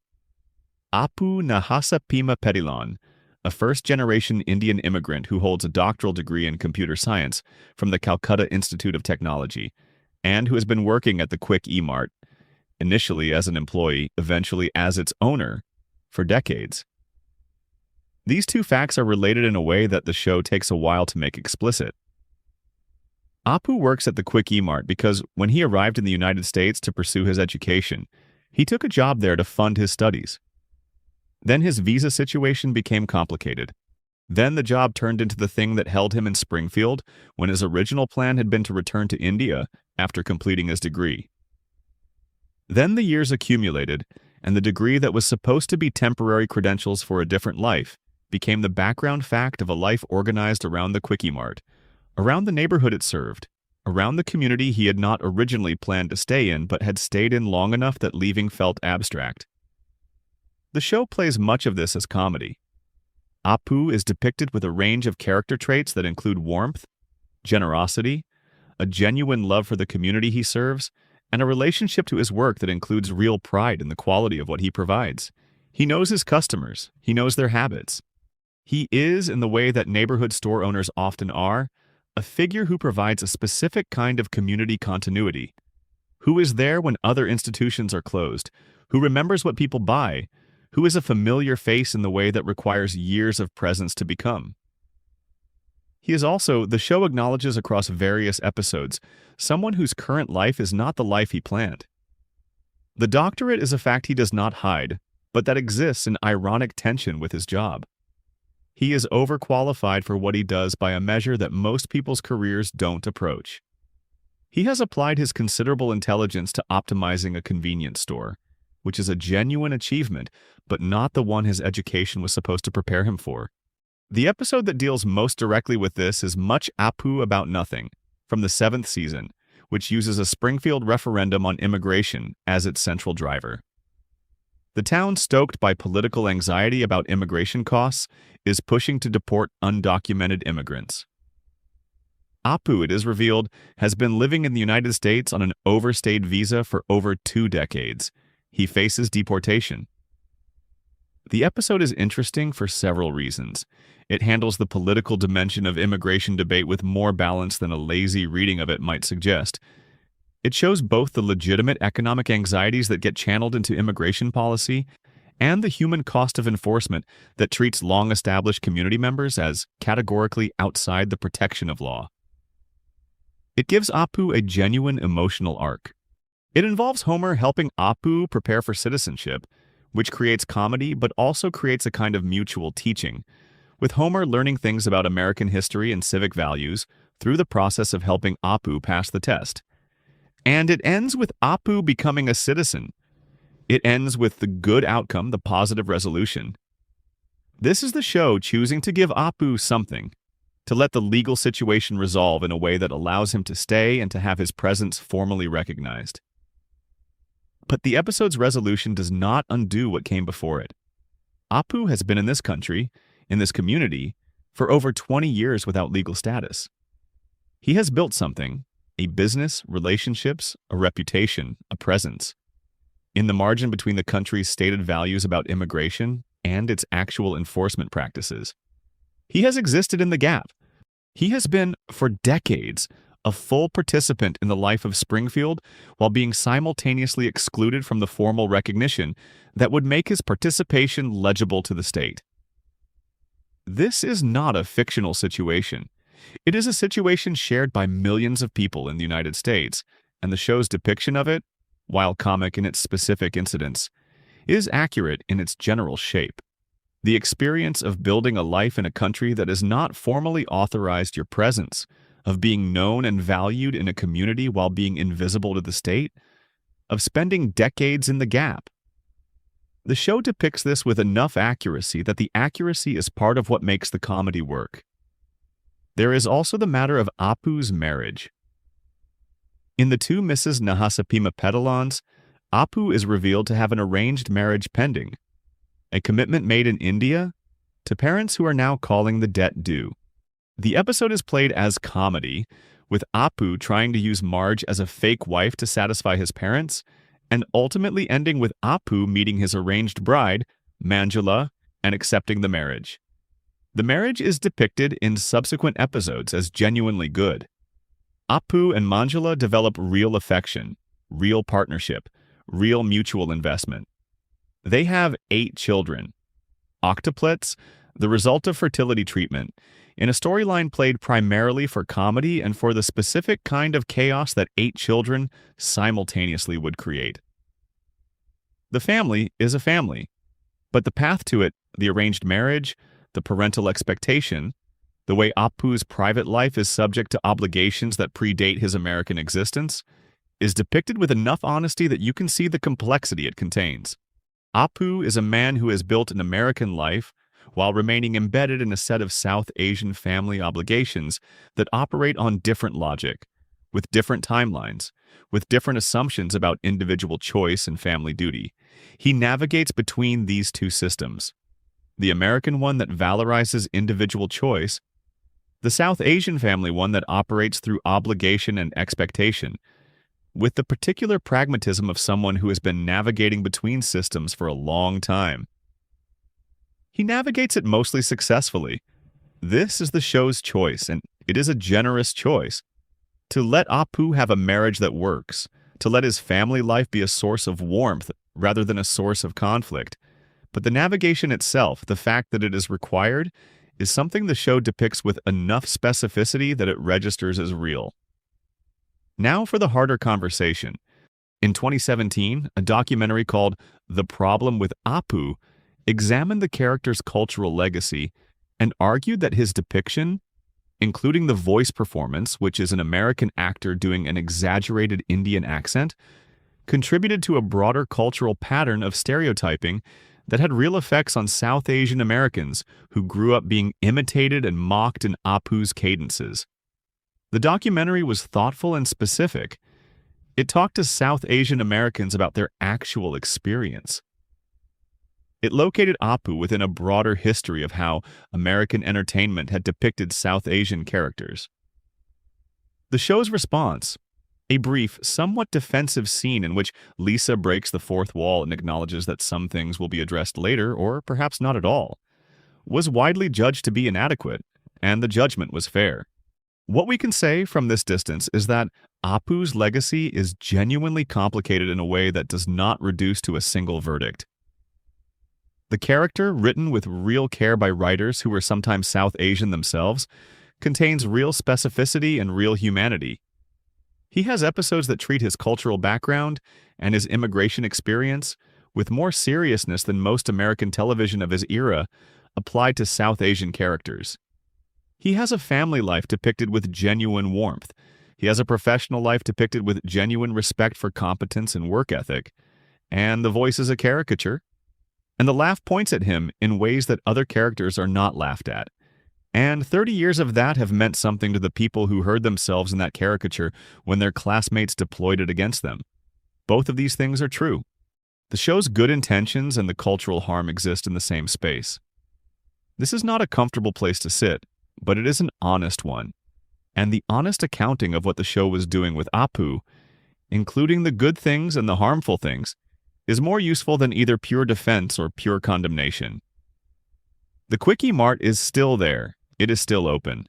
The community still depends on it in the way that communities depend on the places that are reliably present, that are there at 2 a.m. and 7 a.m. and every hour between.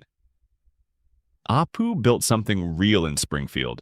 The show built something complicated in depicting him. And the space between those two things, between the character's humanity and the cultural context of his representation, is where the real conversation lives. Section 10. The Children Nobody Named. Springfield's Forgotten Kids.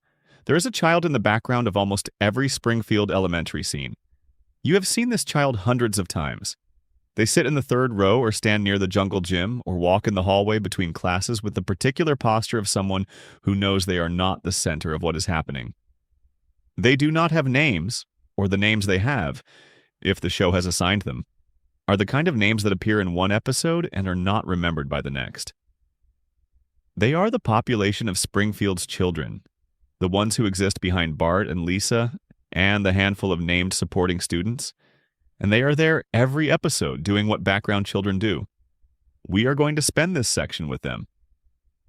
With what their presence means, with what the show's treatment of them tells us about Springfield, and about what it means to be a child in a community whose story is told around someone else. The named children of Springfield Elementary form a relatively small group. Beyond Bart and Lisa, the show develops Milhouse Van Houten, Bart's best friend, and the child the show has probably spent the most time with after the Simpsons themselves. Nelson Muntz, the bully with the complicated home situation we visited briefly in the school section. Martin Prince, the gifted but socially isolated academic star. Sherry and Terry, the inseparable twin girls who exist primarily to say mean things in unison. Ralph Wiggum, the police chief's son, and a handful of others who appear with varying frequency. Each of these children has something approaching a life, in the sense that the show has assigned them circumstances, families, defining characteristics. Milhouse has parents who eventually divorce. An episode, A Milhouse Divided, that handles the domestic disruption of a child's parents, separating with more emotional precision than you might expect, showing Milhouse navigating the specific disorientation of a home that was one thing and is now another. Nelson has his absent father and his unreliable mother. Martin has the specific loneliness of being the smartest child in a room that does not value what he is smart about. But behind these named children, filling every classroom and playground and hallway, are the unnamed ones. And what is interesting about them, about their presence, about what the show does with them, is that their anonymity is not incidental. It is structural. The show is about the Simpsons. That is the premise. The story is their story, filtered through their perspectives, organized around their needs and their crises and their daily textures. Every other character in Springfield exists in relationship to that story. The named supporting characters exist because they have a stable enough relationship to the Simpson family's life that they are worth developing. The unnamed background characters exist to populate the world, to make Springfield feel like a real place with real density rather than a stage set with a handful of performers. But what does it mean, from the perspective of those unnamed children, to exist in a story that is not about them? This is a question the show occasionally gestures toward without quite being able to answer it.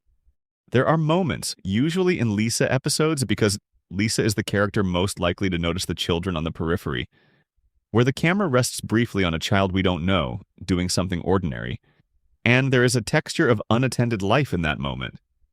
A child eating alone, a child standing at the edge of a group, a child doing something unremarkable in a way that is somehow more vivid than the remarkable things happening in the foreground. Nelson is perhaps the most fully realized of the show's attempts to show what it means to be a child at the edge of the story. His home situation, absent father, unreliable mother, is depicted with enough specificity across enough episodes that you can build a reasonably clear picture of what his daily life involves. He eats what is available, he wears the same jacket, he sleeps in a home that is not adequately warm and not adequately maintained. He comes to school having already done more to manage his own existence than most adults in the episode will have done by evening. And he is the bully. He occupies the social role of bully with the efficiency of someone who has found the one arena where his specific combination of size, aggression, and social indifference to consequences gives him something like power. The bullying is comedy. It is also the natural product of a child who has no other available lever of control in his life, who has discovered that in the microcosm of the schoolyard, he can have something that looks like agency even when everything outside the schoolyard makes clear that he has very little.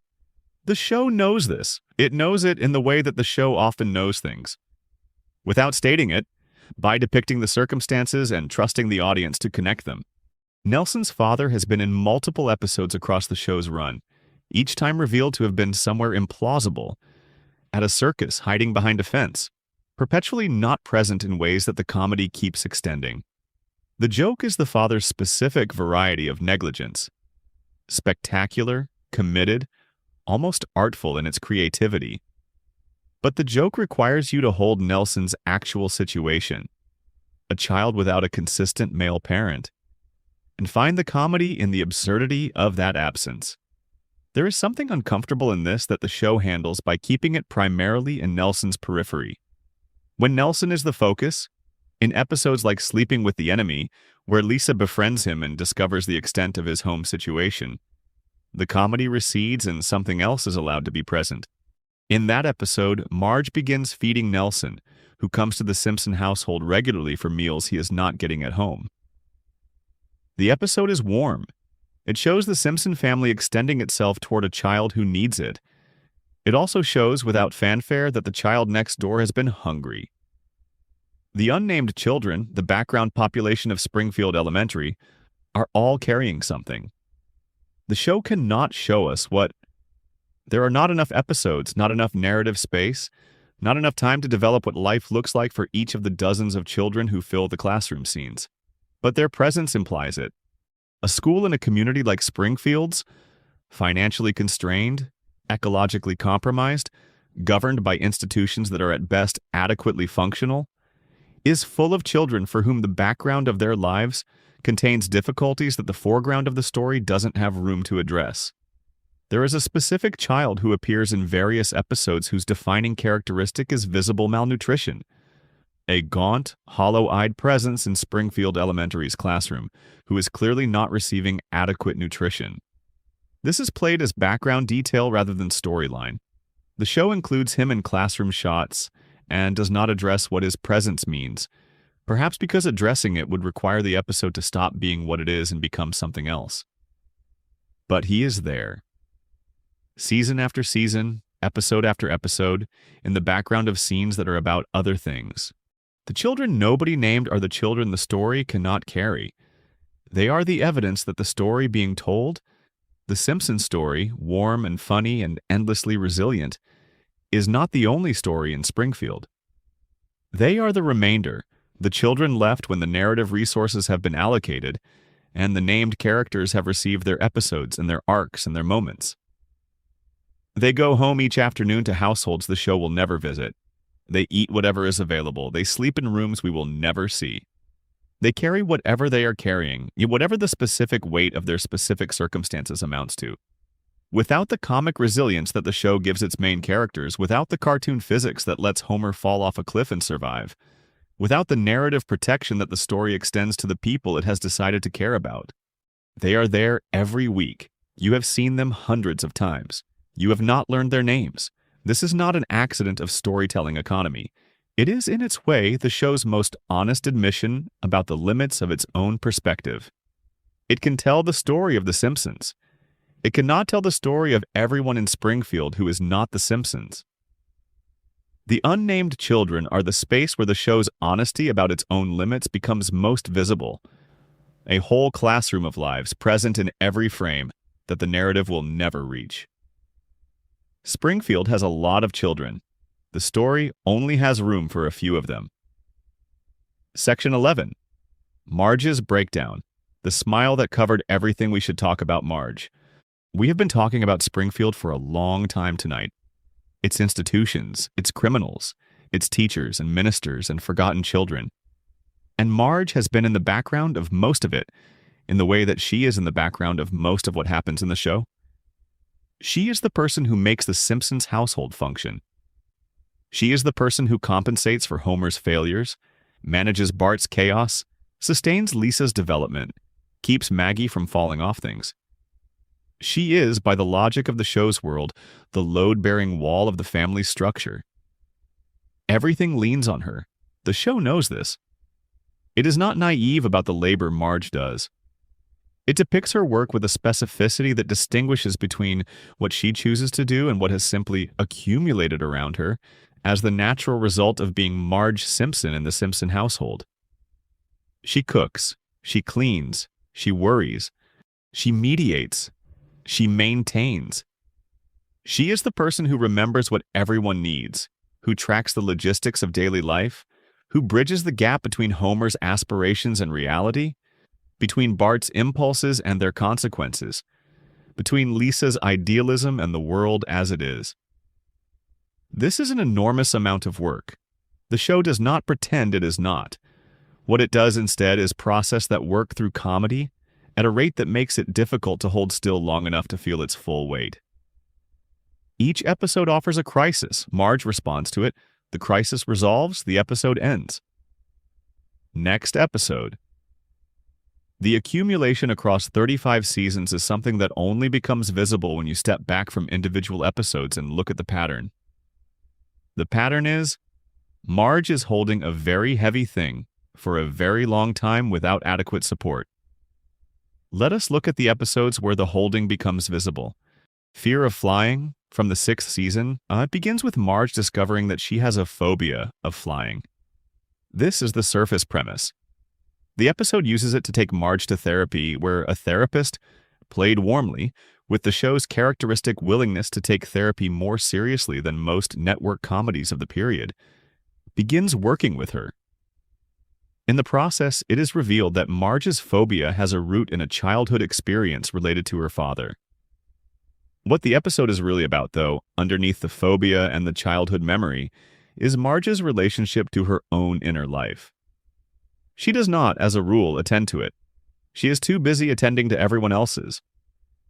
The therapy is a space, rare, almost unprecedented in the series at that point, where someone is asking about Marge rather than asking Marge for something, where the question is what she needs rather than what she can provide. She is disoriented by this. The disorientation is played for comedy, but it is also accurate. The person who has organized their existence entirely around providing for others is often the last person to know what they need. Scenes from the class struggle in Springfield, from the 7th season, takes Marge into a different kind of examination. She discovers a discounted Chanel suit at a thrift store, begins wearing it, and is invited into Springfield's country club set. The episode is a class comedy about the specific anxiety of aspiring to a social world that does not quite accept you, but it is also a character study of Marge's relationship to status and belonging. What emerges is that Marge wants something she has a hard time naming. She wants to be seen as more than the woman who holds the household together. She wants to be recognized as a person with her own qualities, her own elegance, her own capacity for something beyond the domestic. The country club represents that recognition. Briefly, before she realizes the social world she has been trying to enter is not one she wants to be part of on its own terms.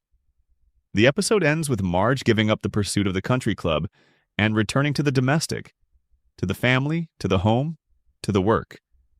This is probably the right ending for the story, in that it's honest about what Marge values and what she is willing to sacrifice and what she is not. But it also means that the thing she wanted, the recognition, the sense of being seen as herself rather than as the household's operational center, goes unaddressed. She doesn't get it from the country club. She returns to the place where she won't get it either, because the people who need her most are not, in general, the people who are best positioned to also see her as a full person, separate from what she provides. Homer's barbershop quartet and A-Star's Burns. And various other episodes touch on the question of what Marge wants in a different key. The question of her creativity, her artistic ambitions. She paints.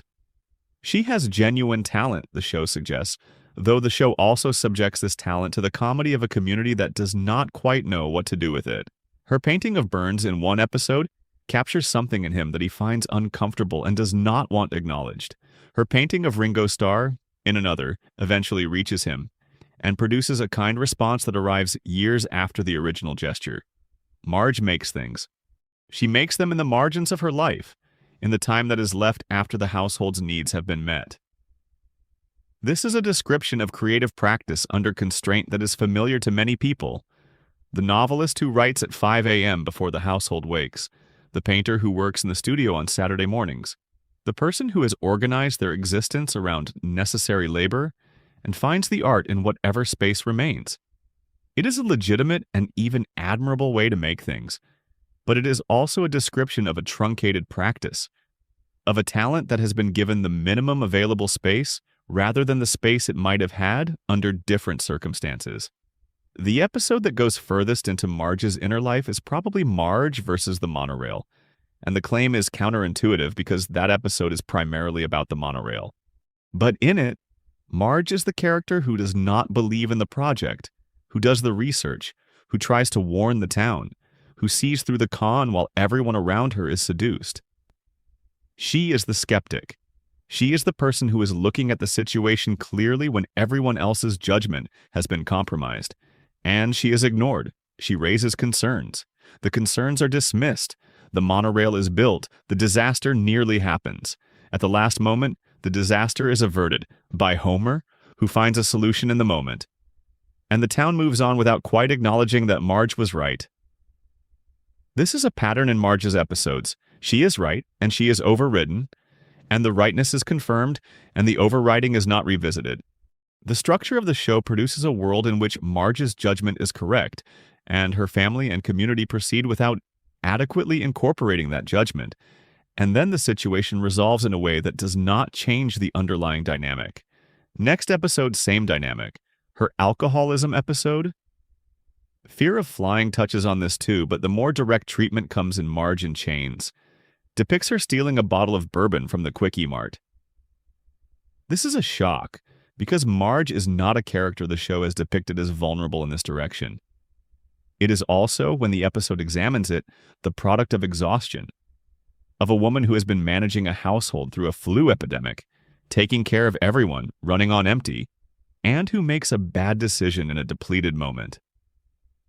The show treats her alcoholism arc with reasonable seriousness across the episodes that address it. It shows her at meetings. It shows her acknowledging the problem. It does not resolve it through a single episode catharsis and then forget it. There are callbacks in later seasons that acknowledge that Marge has a complicated relationship with alcohol in a way that is consistent with the earlier episodes.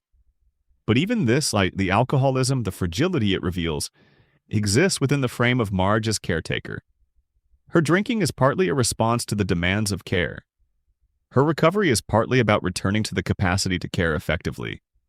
The show sees Marge's needs and it processes them through the frame of Marge's function. This is not a criticism of the show's writers, who have, across hundreds of episodes, treated Marge with more specificity and care than most network comedies extend to female characters.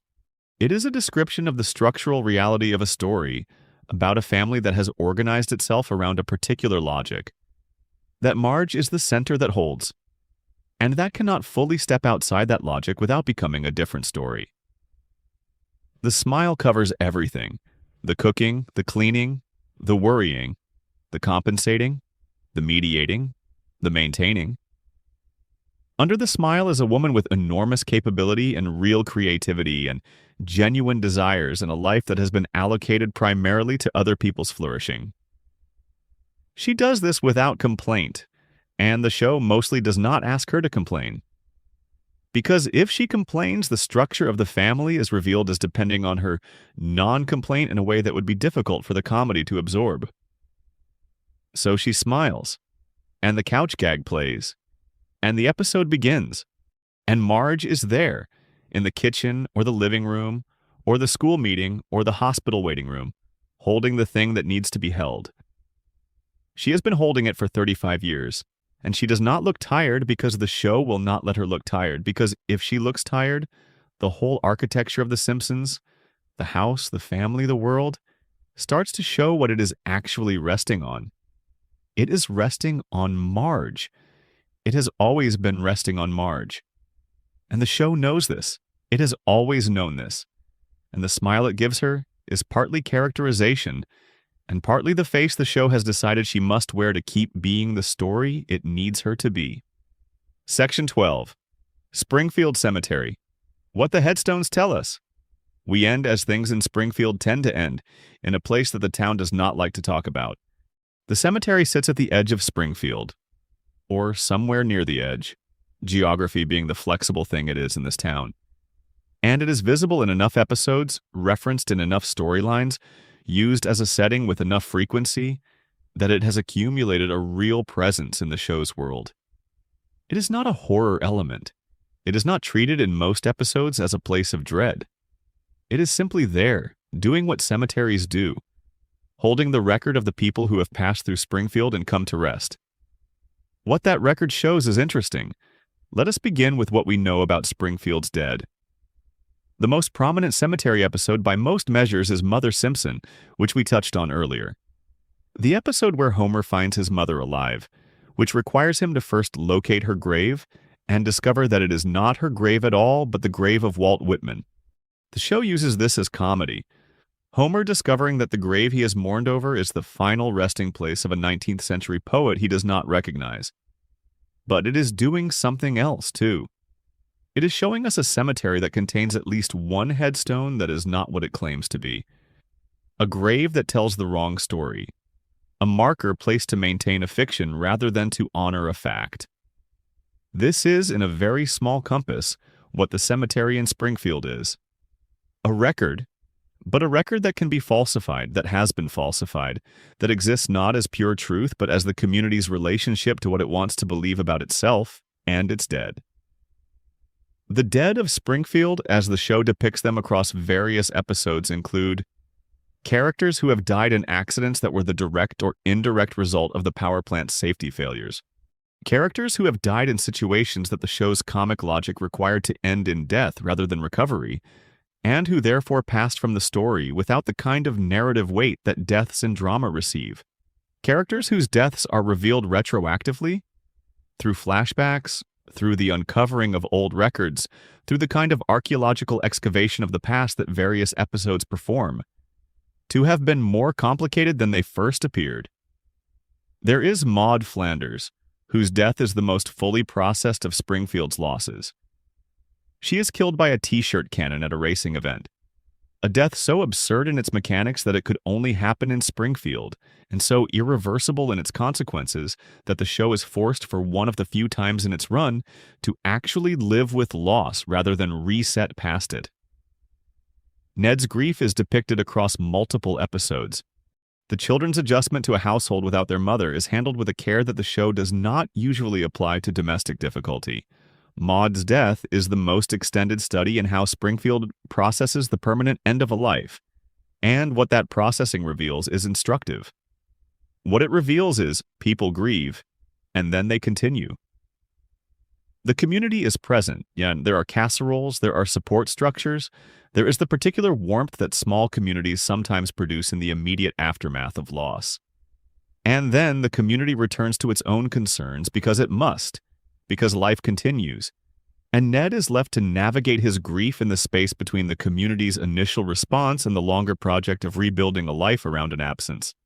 The cemetery also holds in the logic of the show's world, even if not always explicitly shown. The graves of people who should not have died when they did, or how they did. Springfield's environmental record is not good. Its industrial safety record is not good.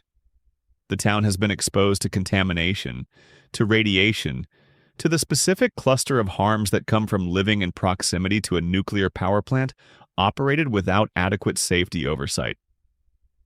These harms have health consequences. The health consequences accumulate over time. Some of them are fatal. The show does not, in general, draw a direct line from the power plant to specific deaths. To do so would be to make the show something it is not. Something more serious and more documentary than the comedy it is committed to being. But the accumulation of evidence across hundreds of episodes about the plant's safety failures and their environmental effects creates a weight of implication that the cemetery, at the edge of town, holds. There are people in that cemetery whose presence there is connected, in ways the show does not acknowledge and the town does not investigate, to the decisions made at the nuclear power plant over decades of inadequate safety practice. The headstones do not say this. The headstones say whatever the families chose to put on them, but the cemetery knows. This is the final disturbing thing about Springfield, and it is perhaps the most quietly disturbing of all the things we have examined tonight. That the community's relationship to its own losses is organized around what is comforting rather than what is true. That the graves may not tell the right story. That the record of the dead is a maintained fiction, like so much else in Springfield, that preserves the comfortable narrative rather than the accurate one. Burns's mother in various episodes is referenced as someone who died a long time ago. Burns himself is so old that the arc of his life contains within it the deaths of people who were close to him, people who were part of the Springfield of an earlier era, people who are now in the cemetery or in equivalent graves in the places they came from. Burns has outlasted them all through the resources and the treatments and the medical infrastructure that his wealth has built. He is, in a sense, the anti-cemetery, the person who keeps deferring the final entry in the record. And the rest of Springfield dies at the rate that communities without his resources die. They die from the ordinary causes: age, illness, accident, the accumulated wear of living in the conditions that Springfield provides. They go into the ground at the edge of town, where the headstones accumulate season by season, and the show moves on to the next episode. Let me say something about what this evening has been. We have spent several hours in Springfield. We have visited the babysitter bandit and Chief Wiggum and the justice system, and the power plant files and Sideshow Bob's parole record. We have been to Springfield Elementary and the First Church, and the Quickie Mart and the cemetery. We have spent time with Frank Grimes and Patty and Selma and the unnamed children and Marge's smile. What have we found? We have found what I suspected we would find when we started. Not a horror show, not a conspiracy, not a secret agenda hidden beneath the comedy. What we have found is an honest show. A show that has been honest, across 35 seasons and hundreds of episodes, about the texture of ordinary American life, its institutional failures, its economic pressures, its specific ways of producing difficulty for ordinary people who are trying to manage that difficulty as best they can. The Simpsons is funny. It is one of the funniest things that American television has ever produced. That is a real thing, a significant thing, a thing worth honoring on its own terms. And it is also, underneath the comedy, a sustained examination of what it costs to be an ordinary person in an ordinary American community. The cost of living in proximity to institutions that are not adequate to your needs. The cost of being the child nobody named, the minister who burned out, the woman who holds everything together. The cost of a justice system that processes people without changing their circumstances. The cost of an economy organized around a single industry, operated by a man who is, in various senses, too expensive to die. Springfield is not a metaphor for America. It is a depiction of America. Specific, local, grounded in the particular. But depictions that are specific enough and honest enough eventually become something larger. They accumulate into a portrait. They reveal, through the accumulation of detail, a way of life. The way of life The Simpsons depicts is one that most people who watched it recognized. Not because they lived in a town with a nuclear power plant and a three-eyed fish, but because they knew what it felt like to be in a community that was trying to maintain itself on inadequate resources, with imperfect institutions, with the particular mix of love and frustration and loyalty and complaint that defines life in a place you belong to, whether you chose it or not. They knew what it felt like to live in a place that forgot things it should have remembered. That chose the comfortable lie over the difficult truth. That organized its collective life around the story it could live with, rather than the story that was actually happening. They recognized Springfield because Springfield recognized them. And now it is late. Whatever hour you are in, wherever you have been watching from, the town is settling. The Simpsons house on Evergreen Terrace has its lights on, as it always does, as it always has. Homer is on the couch. Marge is in the kitchen, or beside him, or somewhere in the domestic geography of a house that 35 years of television have made more familiar than many real places. Bart and Lisa are wherever they are. Maggie is sleeping, or not sleeping, watching with those enormous eyes that see everything and give nothing away. The town goes on. It will go on next week and the week after that, with the same faces and the same streets and the same cracked cooling towers at the edge of the frame. The cemetery will accumulate another season's headstones. The power plant will hum. Chief Wiggum will be somewhere he is not supposed to be. Sideshow Bob will eventually get out again, and the Simpsons will be on the couch. They will always be on the couch. Because that is the thing the show has been saying. Underneath all the theories and all the mysteries and all the disturbing moments we have examined tonight, that the couch is still there, that the family is still there, that, however compromised the town and however complicated the lives and however much accumulates in the background that the comedy cannot quite absorb, the couch and the family and the credits and the theme song remain. This is the comfort the show offers. Not that everything is fine. Not that the institutions are adequate, or the water is clean, or the fish have the right number of eyes. The comfort is simpler and more honest than that. The family is still there. Whatever else Springfield is, contaminated zone, forgotten town, town that votes to forget, town that cannot quite see what it is doing to itself. It is also the place where Homer and Marge fell in love, where Bart and Lisa and Maggie were born and are growing up or not growing up, or growing up in the specific way that television allows, which is to say, always the same age, always in the same season, always ready for the next episode. This is the real answer to why we can't let them go.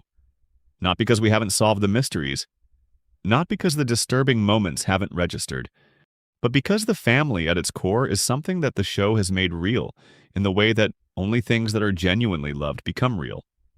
We love The Simpsons in the particular way that you love things that were there when you were forming. Things that were part of the texture of your childhood, or your adolescence, or the years when you were still deciding who you were. The disturbing moments are part of what made the love possible. You cannot love something you have not actually seen. And The Simpsons, at its best, showed you something real. The work, the difficulty, the institutional failure, the children nobody named, the smile that covered everything. It showed you these things wrapped in comedy, which is how you can show people hard things without driving them away. and it trusted you to receive them. The cemetery is at the edge of town. The Simpsons are on the couch. The lights are on. Good night, Springfield. Good night, everyone. Thank you for spending this time here. If this was useful for sleeping or for thinking or just for having a long and quiet companion through the night, we are glad it found you. Subscribe if you haven't. Leave a comment if you want to. And come back when you need to. Springfield will be here. Expanded section. The debt Homer owes and will never pay. There is a thing that happens in The Simpsons that is so consistent across its run that it has become invisible. It happens in almost every episode. It happens so reliably that the audience has long since stopped noticing it as a thing that is happening, has folded it into their expectations of what the show does, has absorbed it as the texture of Springfield's reality. Homer incurs a debt and does not pay it. Not a financial debt, though those too. Homer's relationship to money is its own category of disaster, and we will visit it. What I mean is the broader category of obligation. The things Homer does that require something of other people, the costs his choices impose on the people around him, the specific weight of being near Homer when he is in motion and generating consequences. Consider what Homer does in an average episode. He pursues a scheme. The scheme creates disruption. The disruption affects his family, his neighbors, his employer, occasionally the entire town. The episode resolves, through comedy mechanics, through the intervention of other characters, through the elasticity of Springfield's reality that allows most situations to snap back toward their starting position. And Homer arrives at the end of the episode in approximately the same position he was in at its beginning, with approximately the same understanding of the world, having learned approximately nothing. This is the comic logic of the show. It is what makes Homer work as a character for this kind of episodic comedy. A character who genuinely learned from his mistakes would run out of mistakes to make. A character who permanently bore the consequences of his choices would become a tragedy rather than a comedy. Homer is protected from permanent consequence by the show's genre commitments, and the show's genre commitments require that the people around him absorb the consequences he escapes. Marge absorbs the most, as we have discussed. But extend this outward. Ned Flanders absorbs an enormous amount of Homer's consequence. His car has been damaged, borrowed, returned in worse condition than it left. His property has been damaged. His wife, and we have said this, but it bears repeating in this context, was killed in a situation directly caused by Homer's behavior. Homer was dodging T-shirts at the Springfield Speedway. The T-shirts hit Maud Flanders. She fell from the bleachers. She died. Homer did not intend this. Homer is not malicious. Homer is precisely the kind of person whose causal relationship to the harm he generates is always obscured by the fact that he meant well or meant nothing at all, or was simply being Homer in a world where being Homer has consequences that Homer does not experience. Ned forgave him.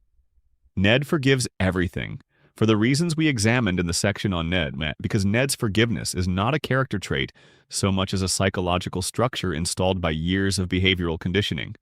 But the forgiveness does not undo the debt.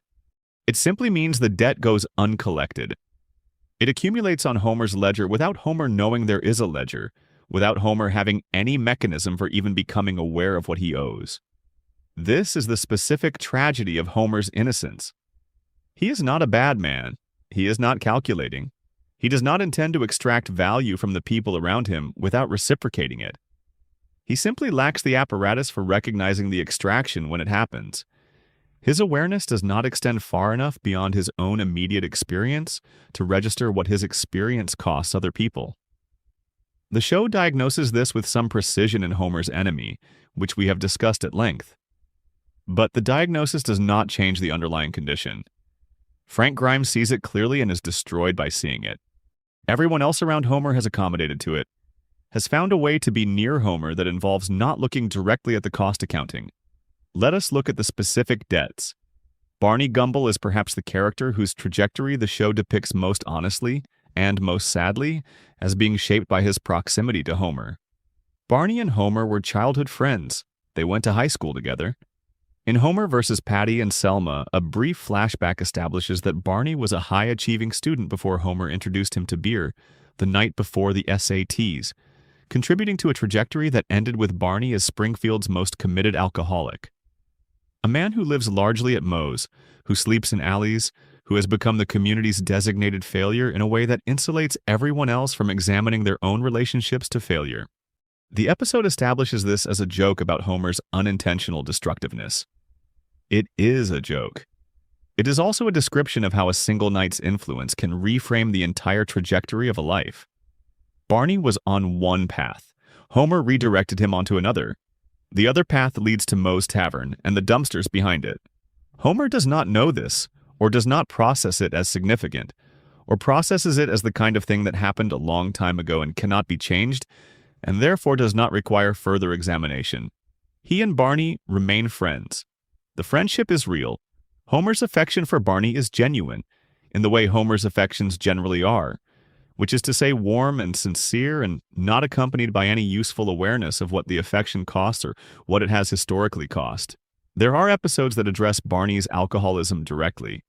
Duffless from the 4th season takes Homer and Barney through a drunk driving arrest that results in Homer attempting sobriety for a month and Barney going to a rehabilitation program. Barney, in this episode, makes genuine progress. He is sober. He is clear. He is capable in his sobriety of things that his drinking has suppressed. He makes a film. He develops an ambition. He shows the audience what he might be if the drinking were not the central fact of his existence. The sobriety does not last. This is the show being honest about alcoholism in a way that shows are not always honest. Recovery is not a single event, is not a climactic moment in a rehabilitation episode. It is a sustained project that requires sustained support, and Springfield does not provide sustained support. Moe's is always there. The conditions that made the drinking useful to Barney in the first place. The social function it serves, the community it provides, the way it organizes his time and his relationships and his identity, those conditions remain. Homer is part of those conditions. Moe's is where Homer spends time. Homer's friendship with Barney exists substantially within the space of alcohol. When Barney becomes sober, the friendship requires reconfiguration, requires finding different spaces, different activities, different ways of being together that are not organized around drinking. The show does not depict this reconfiguration happening because the show needs Homer and Barney to be at Moe's, because that is where the show's social world for Homer exists. So Barney goes back to drinking, and Homer is there when he does at Moe's with a beer, being Homer. The debt goes uncollected. Lenny and Carl represent a different category of cost. They have been Homer's co-workers and friends for the entire run of the show, and their relationship with him has the quality of long-term friendships in workplaces where the work itself is difficult. The bonds are real, tested by shared difficulty, sustained by genuine mutual affection. But they have also spent their careers in the same plant that Homer has failed to adequately supervise, exposed to the same safety violations that Homer's presence makes possible by ensuring that a competent safety inspector is never in the role. This is not Homer's fault in the sense of deliberate wrongdoing. He did not choose to be unqualified for his job. Burns chose to hire him and to keep him. The system that allows Homer to remain in his position is Burns's system, not Homer's creation. But Homer is the proximate agent through whom the safety failures continue to happen.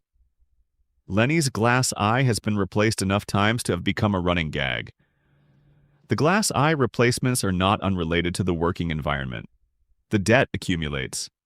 And here's the thing that the show reveals across hundreds of episodes about the nature of the debt. It is not collectible. The conditions of Homer's life, his lack of awareness, the show's genre commitments, the community's accommodation to his particular form of persistent, innocent destruction, make it structurally impossible for the debt to be called in. No one in Homer's world has the standing to present the bill. Ned forgives. Barney returns to Moe's. Lenny gets another glass eye. Marge makes dinner. The economy of the show depends on Homer not paying. If Homer paid his debts, if he reckoned with the full cost of what his presence in the world has cost the people around him, the comedy would stop. The show would become something else. The debt is what makes the comedy possible, and the debt is what makes the show, underneath the comedy, a document of a particular kind of life. A kind of life where someone's good nature and consistent irresponsibility are indistinguishable from the outside, and where the difference between them is absorbed entirely by the people who love the person responsible for both. Homer is loved. He is genuinely, specifically loved by a family that knows him completely and continues anyway. This is real. This is one of the things the show gets most right. That love is not a reward for good behavior, that it does not require the beloved to be adequate to the demands of their relationships, that it can persist alongside full knowledge of the person's limitations. But love does not pay the debt. It absorbs it. And the absorption across 35 years of episodes, across the accumulated weight of all the things Homer has done and not done and meant well about, the absorption has a cost, and the cost is borne by the people who love him. We know their names. We have spent this evening with them: Marge, Bart, Lisa, Maggie, Ned, Barney, Lenny, Carl. The show has told us their names and has told us, with honesty and with love and with the particular precision of very good comedy, what being near Homer Simpson cost them. And Homer, on the couch, falls asleep, and everyone adjusts, and it begins again. Expanded section. What the show taught us about forgetting Springfield forgets. We have discussed this in various forms throughout this evening. The town's collective amnesia, the episodes that begin with a catastrophe and end with everything restored, the way that disasters leave no permanent trace in a community that has developed sophisticated mechanisms for not integrating them into its ongoing self-understanding. But let us spend a final sustained moment with the forgetting, because the forgetting is the show's deepest subject. The town survives an alien invasion. The next episode, no aliens. The town is destroyed by a comet. The next episode, no comet damage. The family moves to a new city. The next episode, they are back. A major character dies. And these are, in most cases, characters who exist within the fictional deaths that episodes imagine. Not the actual death of Maude or the later death of a few others, but the large category deaths that happen in Springfield regularly in various ways, and that the show treats as events within the episode that do not carry forward. What is the show saying with this? One reading is the reading of pure genre. Episodic television resets between episodes because that is the nature of episodic television, and The Simpsons is episodic television, and the reset is a production convention rather than a narrative statement. This reading is correct. It is also insufficient. The Simpsons has been running long enough that the reset between episodes has become, itself, a subject the show sometimes examines. The Principal and the Pauper episode, which we discussed in the context of the transcript that frames this whole evening, is the most explicit examination. A town that votes to forget, that makes forgetting official, that exiles the person whose presence makes forgetting impossible. But that episode is explicit in a way that most of the forgetting is not. Most of the forgetting just happens, in the gap between episodes, in the space where you go from one Sunday to the next and Springfield has reset. The reset is a contract between the show and its audience. The audience accepts it because the audience has been trained by decades of episodic television to accept it. But The Simpsons has been running long enough that the contract has become part of the show's subject matter. Something the show is aware of, something it sometimes reflects on, something that the theories that have grown up around the show, the coma theory, the radiation theory, the collective denial theory, are all in different ways trying to explain. Why doesn't Springfield change?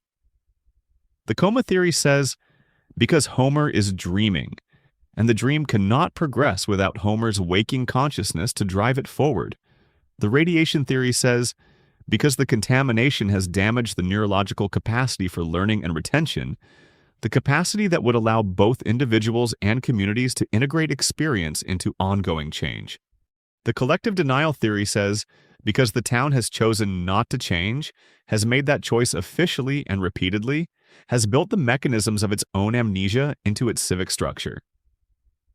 All three of these are metaphors for something real, and the real thing they are metaphors for is this. Communities do not change easily, do not change naturally, do not change simply because they have experienced things that should, by any reasonable accounting, produce change. Communities are conservative in the literal sense. They tend to conserve existing arrangements to absorb disruption and return to the prior equilibrium, to integrate new experiences in ways that confirm what was already believed rather than challenging it. This is not unique to Springfield. This is how communities work. The Simpsons is depicting it with unusual precision and unusual honesty, wrapped in comedy, available for 35 years on Sunday nights. The show is also perhaps forgiving of it. The forgetting is not only depicted as failure, it is also depicted as a kind of mercy. If Springfield remembered everything that had happened to it, all the disasters, all the catastrophes, all the things that should have permanently altered the texture of daily life, Springfield would be a very different place. It would be a place burdened by its own history in a way that would make comedy essentially impossible. The lightness of the show depends on the lightness of the town's relationship to its own accumulated weight. The forgetting is what makes the next episode possible, and the next episode is what makes the show possible. So the show, in its wisdom or its necessity or both, maintains the forgetting. It builds the reset into the structure. It produces, week after week, a Springfield that has not quite learned from what happened last week, that is ready for the next thing, that will not be broken by whatever the next thing turns out to be. This is, in its way, a hopeful act.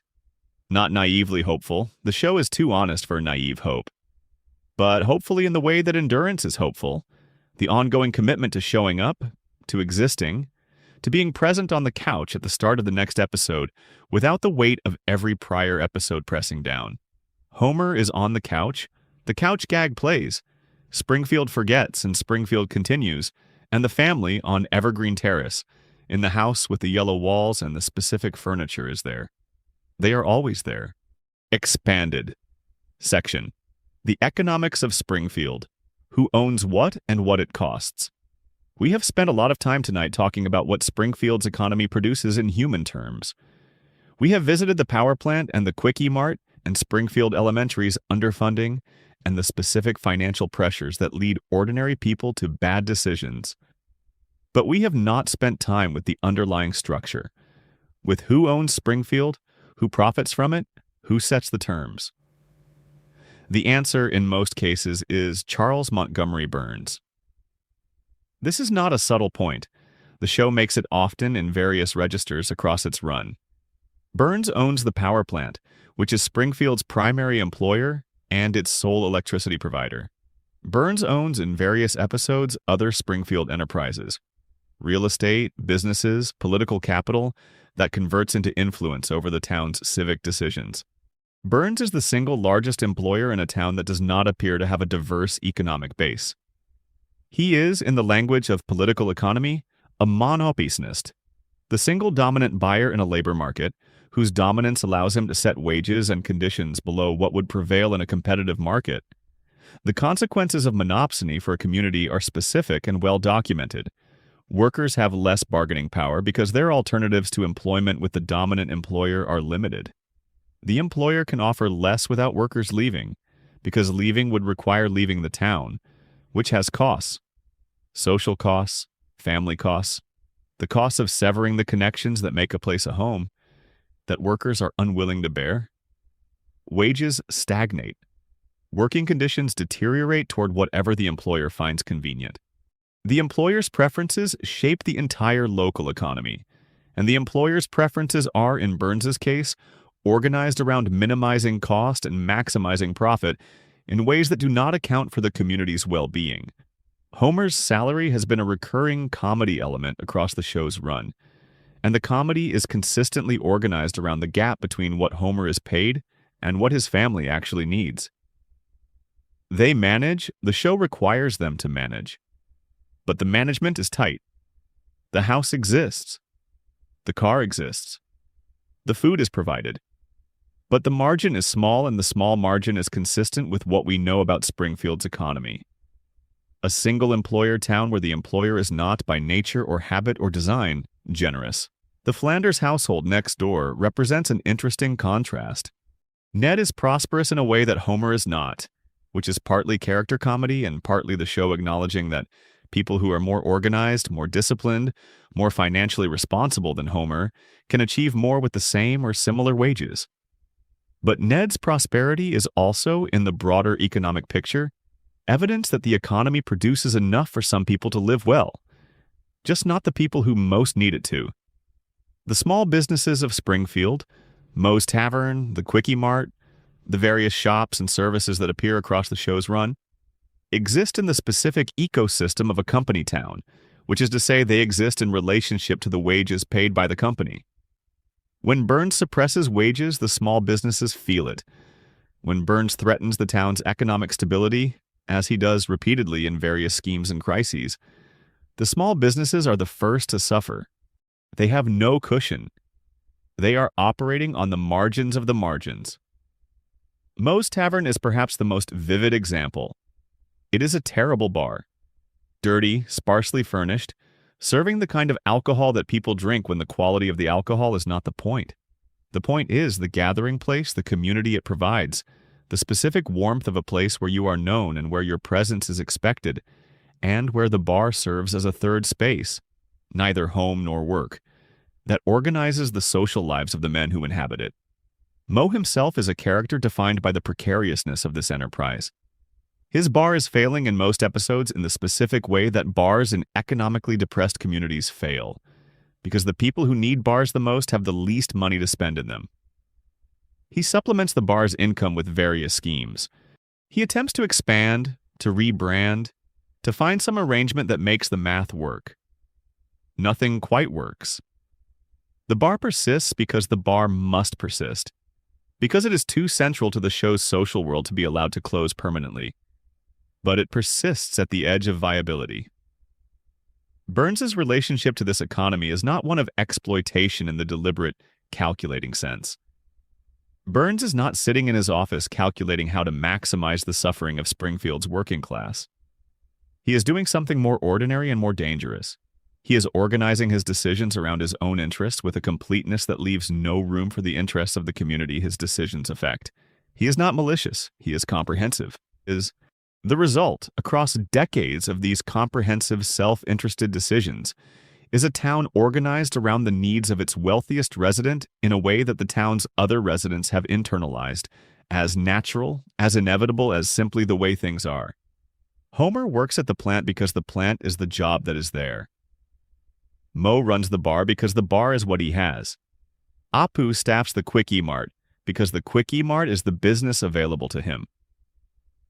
The economic geography of Springfield funnels people toward the available options, and the available options are structured by a wealth concentration that nobody in Springfield has the perspective or the tools to effectively challenge. The labor strike episode, Last Exit to Springfield, is the most sustained examination of this, and it is worth revisiting briefly. The workers fight for the dental plan. They win the dental plan. This is a victory, and the episode celebrates it as such. But the victory is specific and limited. It preserves an existing benefit rather than expanding the worker's economic position. It does not change the fundamental dynamics of a single-employer town.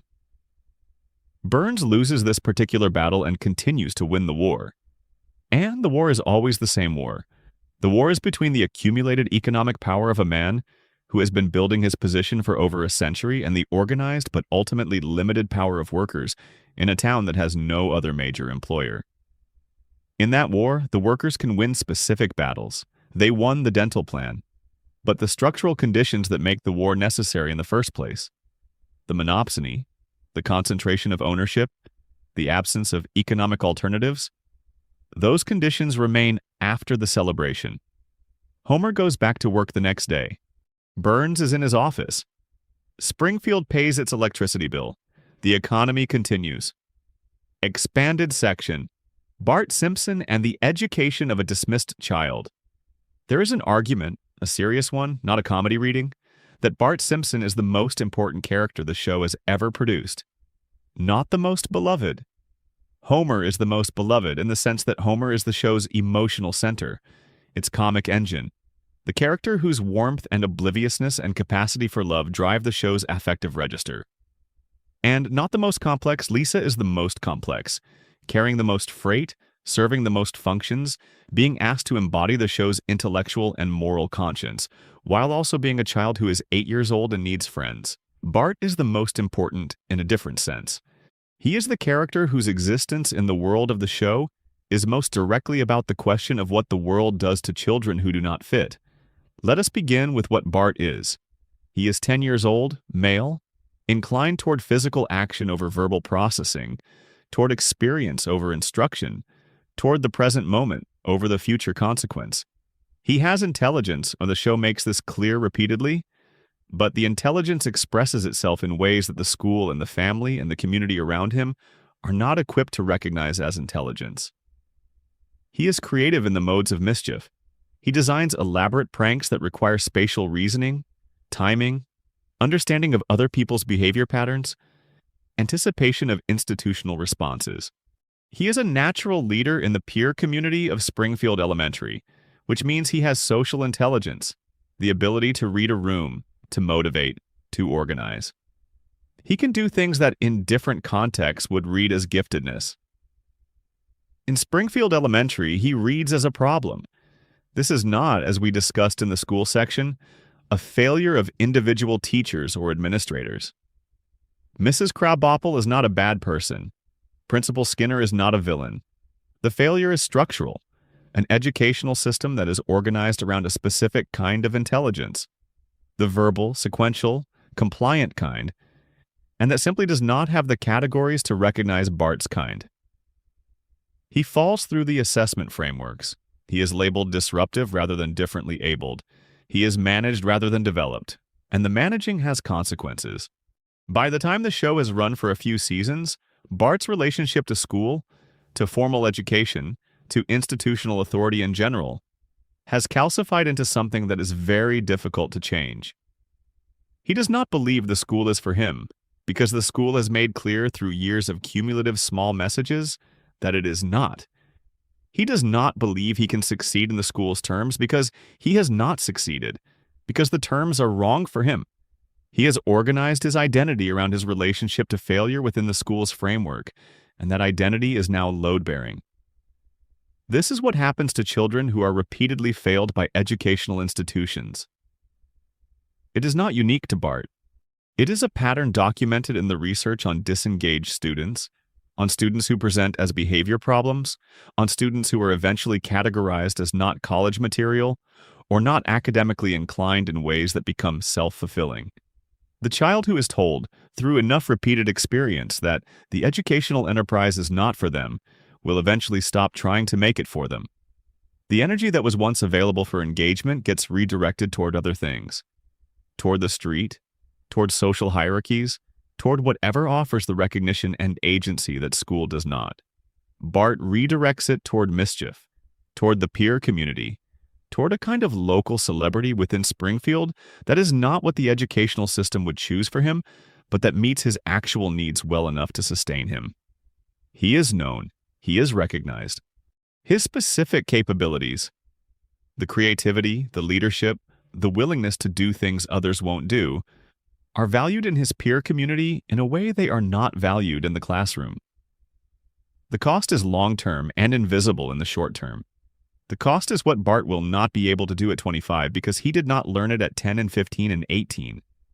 The show does not depict this cost because the show keeps Bart 10 years old, and the cost of educational disengagement is a cost that compounds over time. But the conditions for it are being laid down, episode by episode, in the specific texture of what Springfield Elementary does and does not do for Bart Simpson. There are moments of reversal. There are episodes where Bart finds himself in an environment that works for him, where his capabilities are recognized and developed, where he is engaged rather than managed. The episode with Mrs. Hoover's replacement, the various episodes with adult mentors who see something in Bart that the school does not. These are moments where the show imagines what Bart might be with different conditions. They are always temporary. The conditions return to their default. Bart returns to being the problem in Mrs. Krabappel's class. The glimpse of what might have been closes. This is accurate.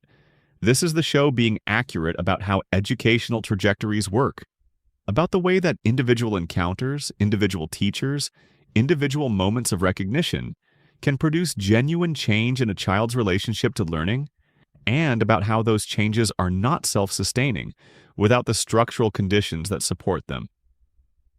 The individual teacher who reaches Bart cannot alone overcome the structural inadequacy of the school. And when the individual teacher leaves, the structure remains. Bart has a recurring relationship with an adult who functions as a kind of informal mentor, Krusty the Clown. Bart's devotion to Krusty is one of the show's most sustained relationship arcs, and it is interesting precisely because Krusty is not a good role model by any conventional measure. He is a crass, self-absorbed entertainer whose professional life is organized around commercial exploitation of children, and whose personal life is a series of bad decisions. He does not take Bart's devotion seriously in the way an adult in a mentoring relationship typically does. And yet, Bart maintains the devotion. For years.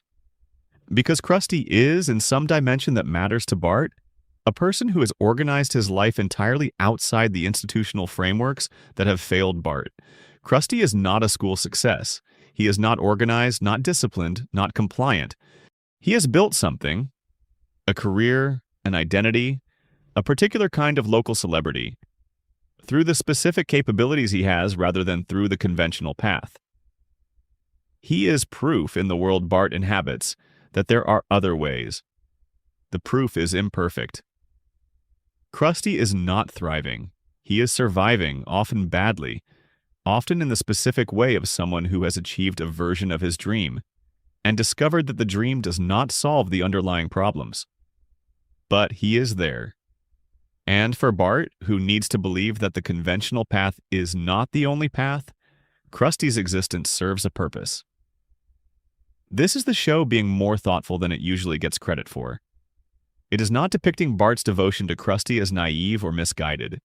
It is depicting it as a rational response to specific conditions, as the behavior of a child who has correctly identified that the people who look most like success in his environment are not the people who can show him anything useful, and who has found, in an imperfect and somewhat absurd television clown, something closer to what he actually needs. The school will not be fixed. The structural conditions will not change. Bart will be 10 years old forever in the particular way that the show keeps everyone 10 years old forever.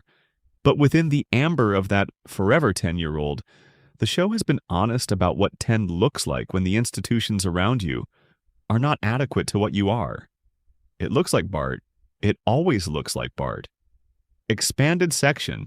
Lisa's loneliness and what it reveals about giftedness.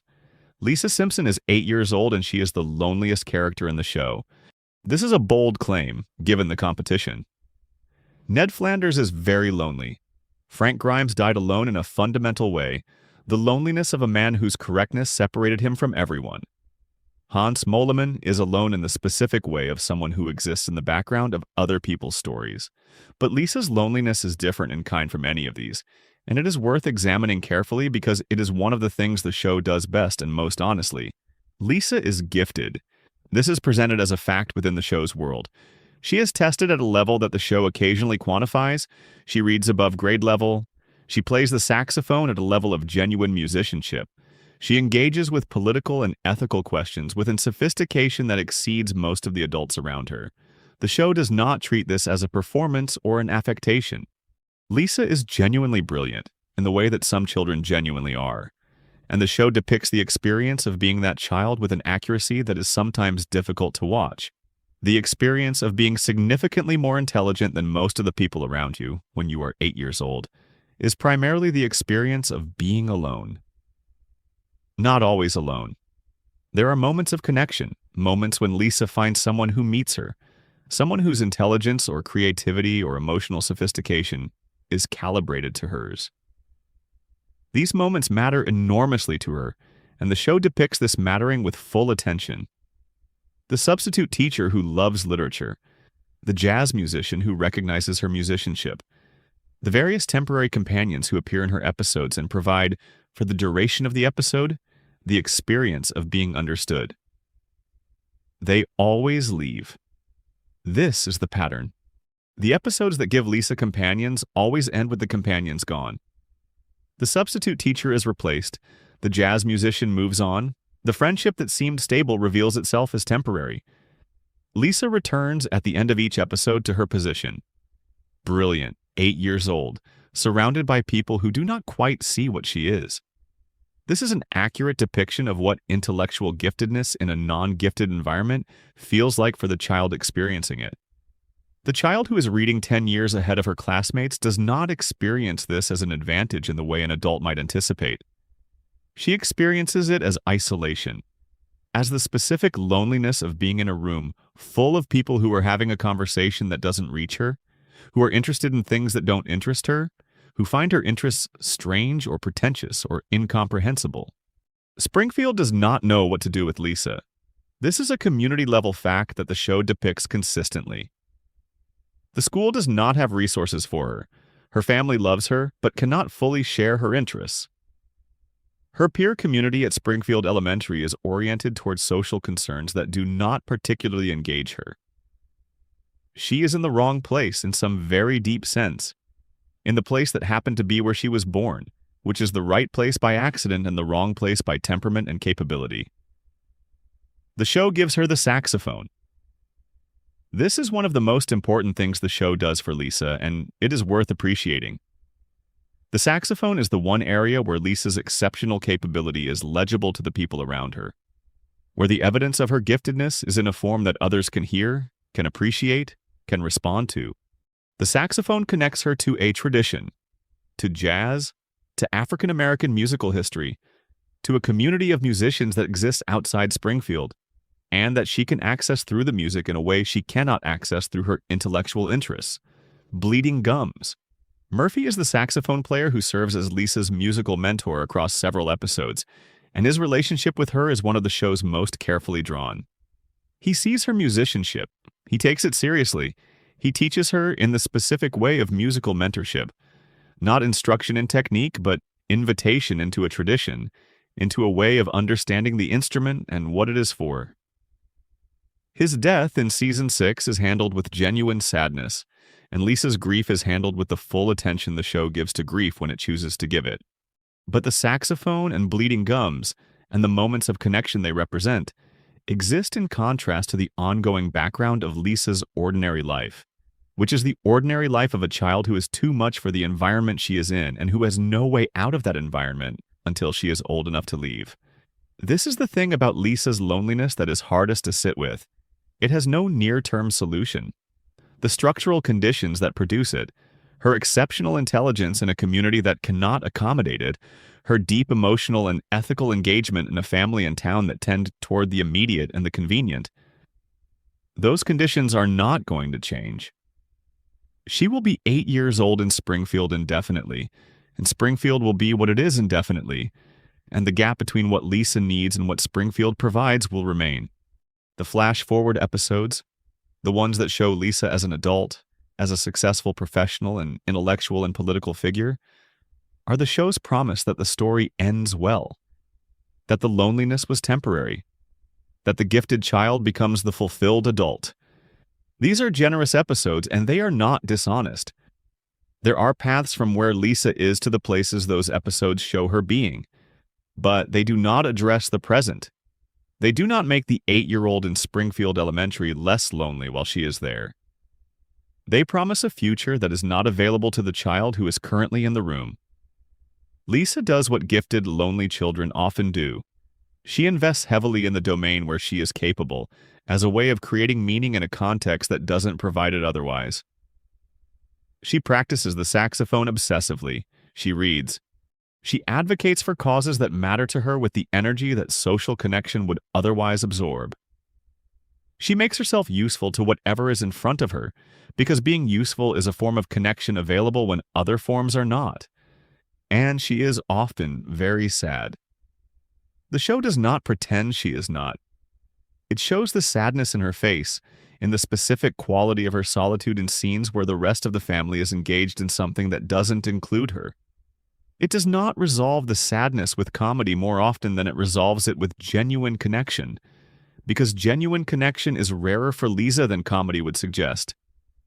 She is 8 years old. She is extraordinary. Springfield does not deserve her, and she cannot leave.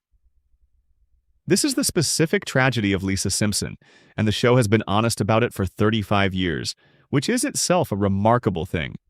Expanded section, Krusty the Clown, and the performance that never ends. There is a version of this evening where we do not talk about Krusty at all, because Krusty is primarily a comedy device. The washed-up celebrity, the crass entertainer, the man who made his money from children without particularly caring about children, whose relationship to his own fame is that of someone who discovered that fame was not the thing he was looking for, but who cannot now find his way to whatever the actual thing might be. That version would be incomplete. Because Krusty, Herschel Schmoikel, Pinchas Yerochem Kristofsky, the son of a rabbi, the man who became a clown against his father's wishes and spent decades estranged from the father who could not accept the path he chose, is one of the show's most sustained investigations into the cost of a particular kind of life. The life of performance. The life of being, professionally, the thing you perform rather than the thing you are. Clowns have a long cultural history as figures of hidden sadness. The trope is old enough to have become cliché. The laughing on the outside, crying on the inside archetype has been deployed in entertainment for so long that it has lost most of its edge. The Simpsons knows this, and it uses the trope knowingly. There are jokes about the trope, jokes about Krusty's unhappiness that are jokes about the cliché of unhappy clowns. The show is self-aware, but underneath the self-awareness, the show does something real with Krusty. It gives him a father. It gives him the specific shape of his estrangement from that father. And it gives him, in Like Father, Like Clown, one of its most emotionally weighted episodes, a reconciliation that the show earns by taking the estrangement seriously first. Krusty's father is Rabbi Hyman Kristofsky, and the rabbi's rejection of his son's career choice is not depicted as simple or cruel. It is depicted as the position of a man who has a specific relationship to tradition, to dignity, to what it means to represent a community, who looked at clowning and found it incompatible with everything he valued about Jewish identity and rabbinical authority. His rejection of Krusty was principled. That does not mean it was right, and the episode does not argue that it was right, but it means it was not arbitrary. The father loved his son and rejected his son's life in a way that the episode treats as a genuine tragedy, rather than as a simple villain's act. Krusty, on the other side of that rejection, has built a life. He has built a career. He is famous, in Springfield and beyond, in the specific way of someone who peaked during a moment when children's television was the dominant cultural form, and who has ridden that peak into a middle age defined by the specific difficulties of being famous for something you do not particularly respect. He smokes. He gambles. He has had, the show implies, multiple relationships that did not go well. He has the vices of someone who has not found the actual thing that would satisfy him and who is managing the gap between that unfound thing and his actual life with the available substitutes. This is, again, not unique to Krusty. This is a description of many people's relationship to their own lives. But in Krusty, it is vivid because the contrast between his public persona, the children's entertainer, the beloved character, the source of joy for a generation of Springfield kids, and his private life is so stark that the gap becomes the character. Bart's devotion to Krusty, as we discussed in the Bart section, is interesting in this context. Bart loves the performance. He loves what Krusty does in front of the camera, the energy and the humor, and the complete commitment to the bit. And the show suggests that the performance is real in some way, that Krusty, whatever his personal difficulties, is genuinely good at his job, genuinely capable of producing the thing he produces, genuinely committed to the bit in a way that constitutes a form of integrity, even when everything else about his life does not. The performance is the real thing. This is what the Krusty episodes finally suggest.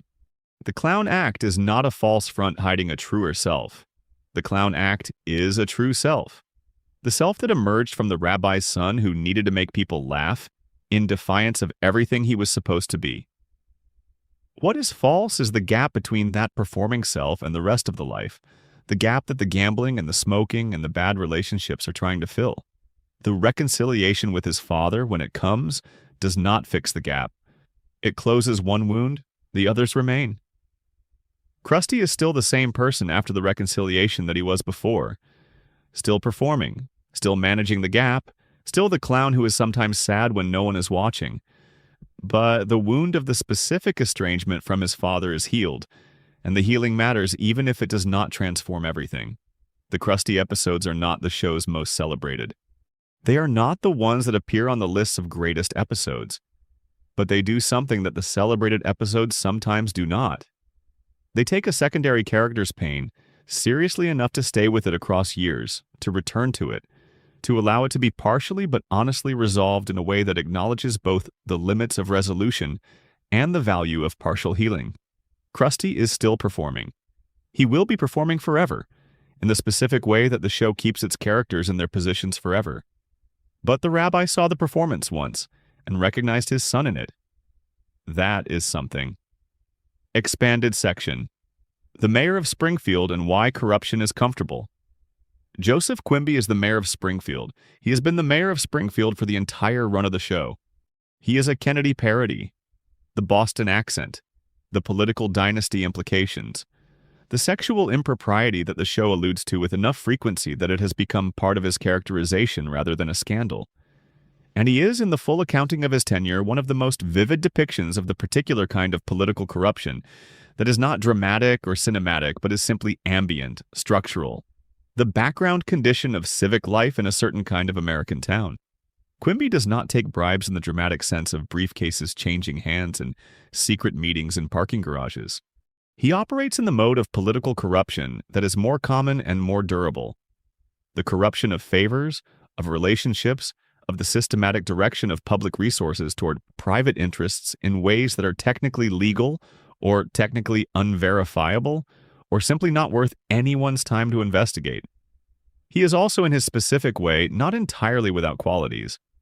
Quimby cares about his position in the way that all politicians who have been in position for a long time care about their position, as the thing that defines them, that gives their life its structure and its meaning, that they will do what is necessary to maintain. This is not admirable, but it is human, and the show depicts it as human, which is more honest than depicting it as purely monstrous.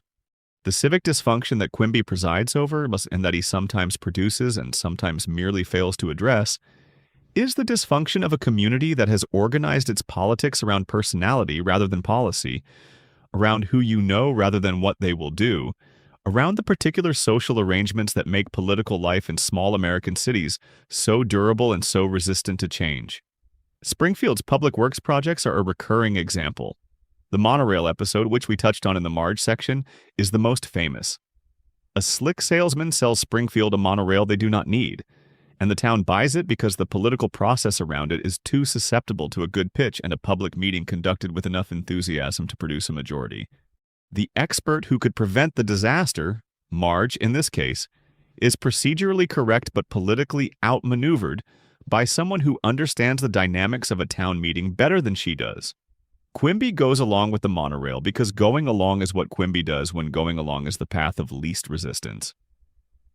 This is his defining political characteristic. Not active corruption, but active accommodation, the willingness to be the political form that whatever pressure is currently applied to him takes. He is clay. He is responsive to pressure from Burns, from the town meeting crowd, from the various interests that compete for his attention, in a way that does not indicate a principled view of any subject, but does indicate a very refined political survival instinct. The town of Springfield re-elects him.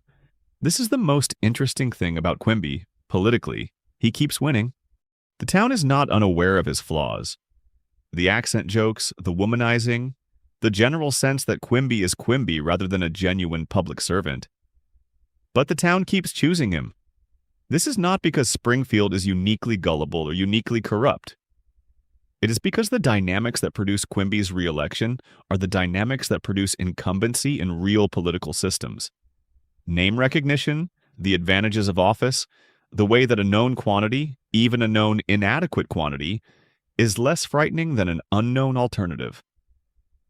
The alternatives the show occasionally produces are invariably worse than Quimby, or equivalently bad in different ways, or simply not credible as replacements. Sideshow Bob runs for mayor once, wins via election fraud, and is removed when the fraud is exposed. The episode is funny. It is also a reminder that the alternative to incumbent corruption is not necessarily better governance. It might be competent fraud of a more dangerous variety, performed by a man with a much clearer agenda. So, Springfield chooses Quimby. Again and again across decades of civic life, the town assesses its options and selects the mayor they know. The corruption they have internalized as simply the way things are, over the alternatives that present themselves. This is not admirable, but it is understandable, and the show depicts it with enough specificity that the understanding comes through.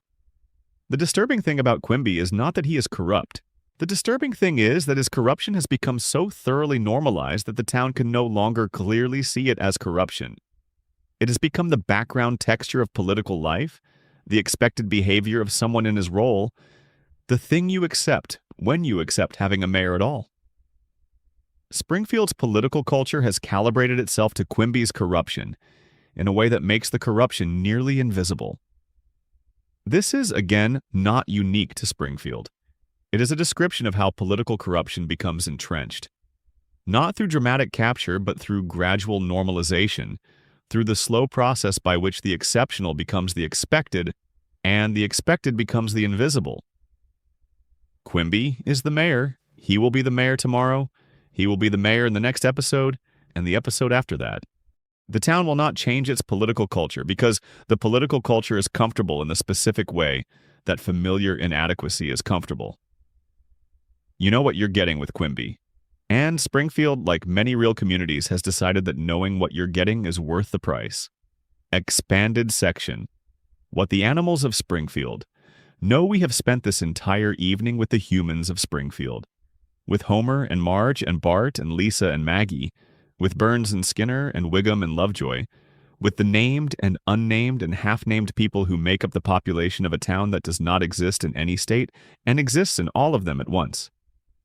But Springfield has animals, and the animals are worth a final moment of attention because the animals in the show's world tell a story that the humans either cannot or will not tell. Blinky, the three-eyed fish, is the most famous of Springfield's animal anomalies. Pulled from the river near the nuclear power plant, three eyes clearly present, briefly national news, quickly absorbed into the background of Springfield life. Blinky became the emblem of environmental failure in Springfield's first seasons. The visible, undeniable evidence that the power plant's waste management was producing mutations in the local wildlife. And then Blinky became a background fact, a Springfield detail, as unremarkable as the cracked cooling towers or the yellow sky on bad air days. This is the story of environmental normalization in miniature. The extraordinary becomes ordinary through repetition, through the slow process by which a community adjusts its sense of what is normal to accommodate what is present. People who moved to Springfield before the plant was built remember a river without three-eyed fish. People who were born in Springfield after the plant was operational do not have that memory.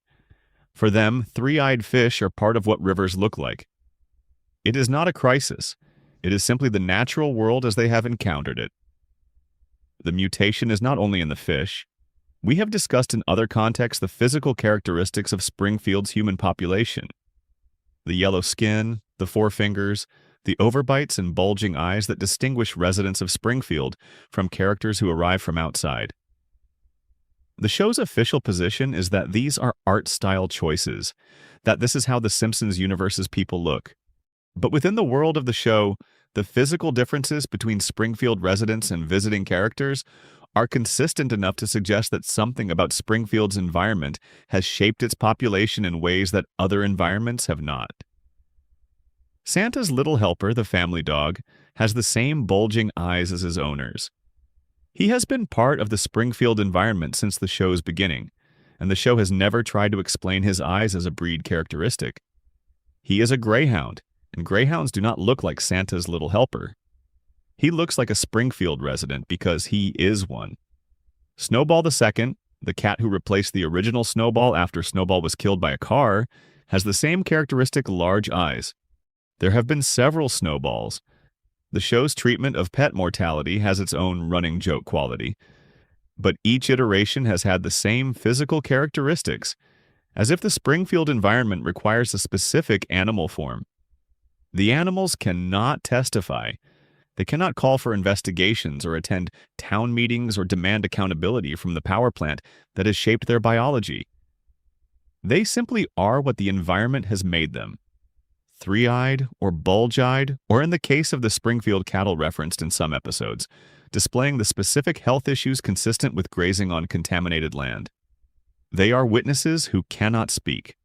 This is perhaps the most honestly disturbing thing the show presents. A whole population of non-human witnesses to the environmental conditions of Springfield, each one carrying in their bodies the evidence of what the plant has done. None of them capable of making that evidence legible to the political and legal systems that would need to receive it in order to act on it. The three-eyed fish cannot testify before the EPA. The bulge-eyed dog cannot sue Burns for contamination. The evidence is present. It is visible. It has been visible for decades, and the systems that are supposed to respond to environmental evidence require that evidence to be presented in human language, by human witnesses, through human processes that Springfield's humans, whether through denial or cognitive damage or economic dependence, have not organized themselves to deploy. The animals of Springfield know what has happened to them. The town does not want to know what has happened to the animals. The gap between those two positions is the space where the disturbing lives, quiet, visible, carrying its three eyes to the surface of the river for anyone who wants to look. Expanded section. The show that ran long enough to become a different kind of show. The Simpsons premiered in December 1989.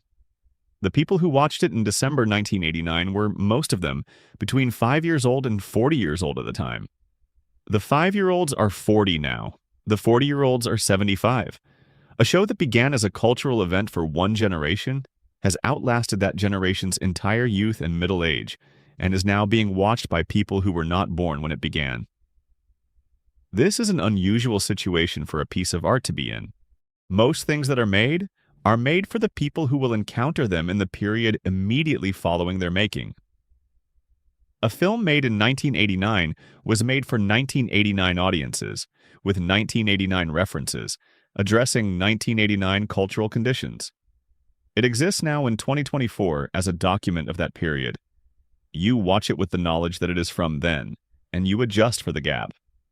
The Simpsons does not allow you to make that adjustment, because The Simpsons has not stopped being made. New episodes are still being produced. The show is still in production. It is simultaneously a document of 1989 and a current ongoing production, existing in this strange temporal space where it is both historical artifact and active enterprise. This has specific effects on how the show functions as a cultural object.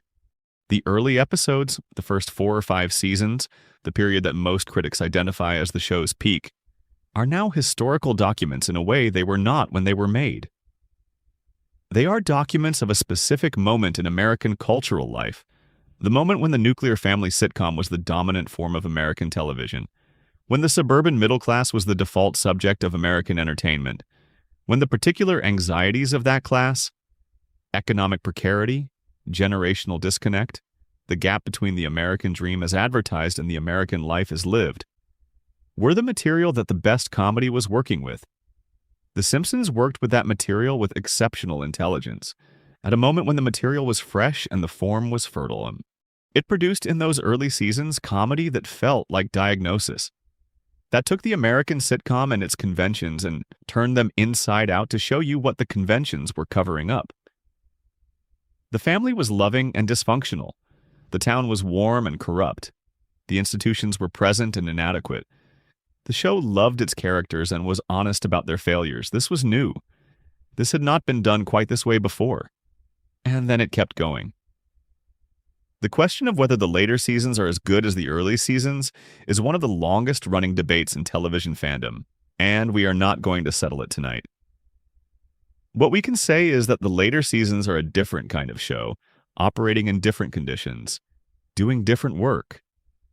Not necessarily worse work, but work that the initial comparison to the early seasons makes it difficult to evaluate on its own terms. The later seasons are more self-referential, more aware of themselves as a long-running cultural institution, more given to the kind of comedy that comes from a show that has been making jokes for so long that the jokes are now partly about the history of the jokes. They are looser in their relationship to continuity, partly because the floating timeline has become genuinely difficult to maintain after 3 decades, partly because the show has made enough references and callbacks and self-aware gestures that the web of its own history is too large for any single writer's room to hold in mind. They are also, in various ways, more adventurous, more willing to experiment with form, with tone, with the conventions of animation and storytelling that the early seasons established, and the later seasons can now play with because they have been established long enough to be targets for play. There are late period episodes that do things formally that the early seasons could not have done, that require the weight of the accumulated show behind them to work. The show that premiered in 1989 and the show that is currently in production are related the way that a person at 20 and a person at 60 are related. Same name, continuous existence, profoundly changed by time in ways that are partly growth and partly loss. Neither better nor worse in every dimension, simply different in the way that things that continue through time are different from themselves at every stage. The disturbing thing about this, if there is one, is what it says about our relationship to the show. We go back to the early episodes the way we go back to places from our childhood, looking for the thing that was there when we were forming, that we experienced when we were young enough for it to matter in the deepest way. And we find it there, preserved in the amber of videotape and streaming, exactly as we remember it. The jokes land. The heart is present. Springfield is there. But we are not the same people who watched it then. And Springfield is not quite the same place. And the relationship between the audience and the show has a history now. A long, accumulating history of episodes and seasons and cultural moments that changes what it means to watch. You cannot watch the early Simpsons the way you watched it then. You can only watch it the way you watch it now, with everything that has happened since. With the later seasons behind you, with your own history in your body, with the knowledge of how long it has run and how much it has changed and how much you have changed with it or without it or despite it.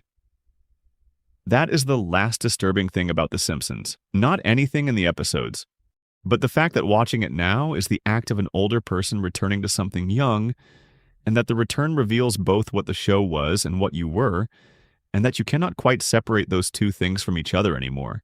Springfield is where you came from, in some way that does not reduce to geography or biography, and you cannot go back. You can only watch. Expanded section, The Friendships of Springfield and What They Cost.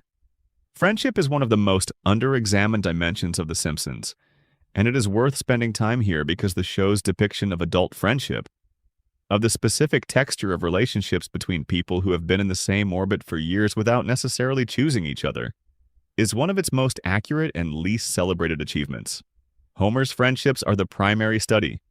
He has two real friends, Barney, whom we have discussed, and to a lesser extent Lenny and Carl, who function as workplace friends in the way that many adult friendships are fundamentally workplace friendships. Relationships sustained by the shared circumstance of daily proximity, rather than by deep elective affinity. The Barney friendship is the most interesting, and we have touched on it, but let us extend the examination.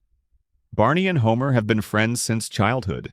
The friendship has survived decades of Barney's alcoholism, Homer's self-absorption, and the general entropy that adult life applies to early relationships. They are still friends at the show's present. They still go to Moe's together. The friendship has the quality of relationships that persist, not because they are currently the best option, but because they have been present long enough to become structural, woven into the fabric of daily life in a way that makes them difficult to separate from the life itself. This is how many adult friendships work. You did not choose this person with the deliberateness you bring to adult choices. You found yourself adjacent to them, at school, in the neighborhood, at work, through the accident of circumstance, and the adjacency became history, and history became something that functions like choice, even though the initial conditions were not chosen. You are friends with Barney because you were always friends with Barney, and because the version of yourself that didn't know Barney no longer exists. The cost of this kind of friendship the show depicts is that you cannot evaluate it with the clarity you could bring to a new relationship. You cannot easily assess whether the friendship is good for you, whether it is serving your actual development, whether the person you are in the friendship is the best version of who you could be. You are in it. You are of it.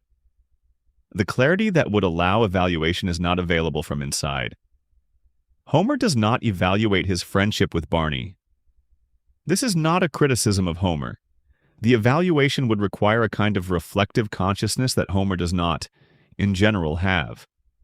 But it also means that the friendship simply continues, in the specific way that things which are not evaluated continue. Unchanged, unreflected on, neither growing nor dying, but simply persisting in its current form indefinitely. The friendship that the show gives the most attention to, in terms of its actual texture and its actual costs, is probably not one of Homer's. It is Lisa and her various would-be friends, the recurring pattern of Lisa forming connections with people who understand her, and then losing those connections, either because the person leaves or because the friendship cannot survive the conditions of Springfield. We discussed this in the Lisa section, but there is a specific episode worth dwelling on here.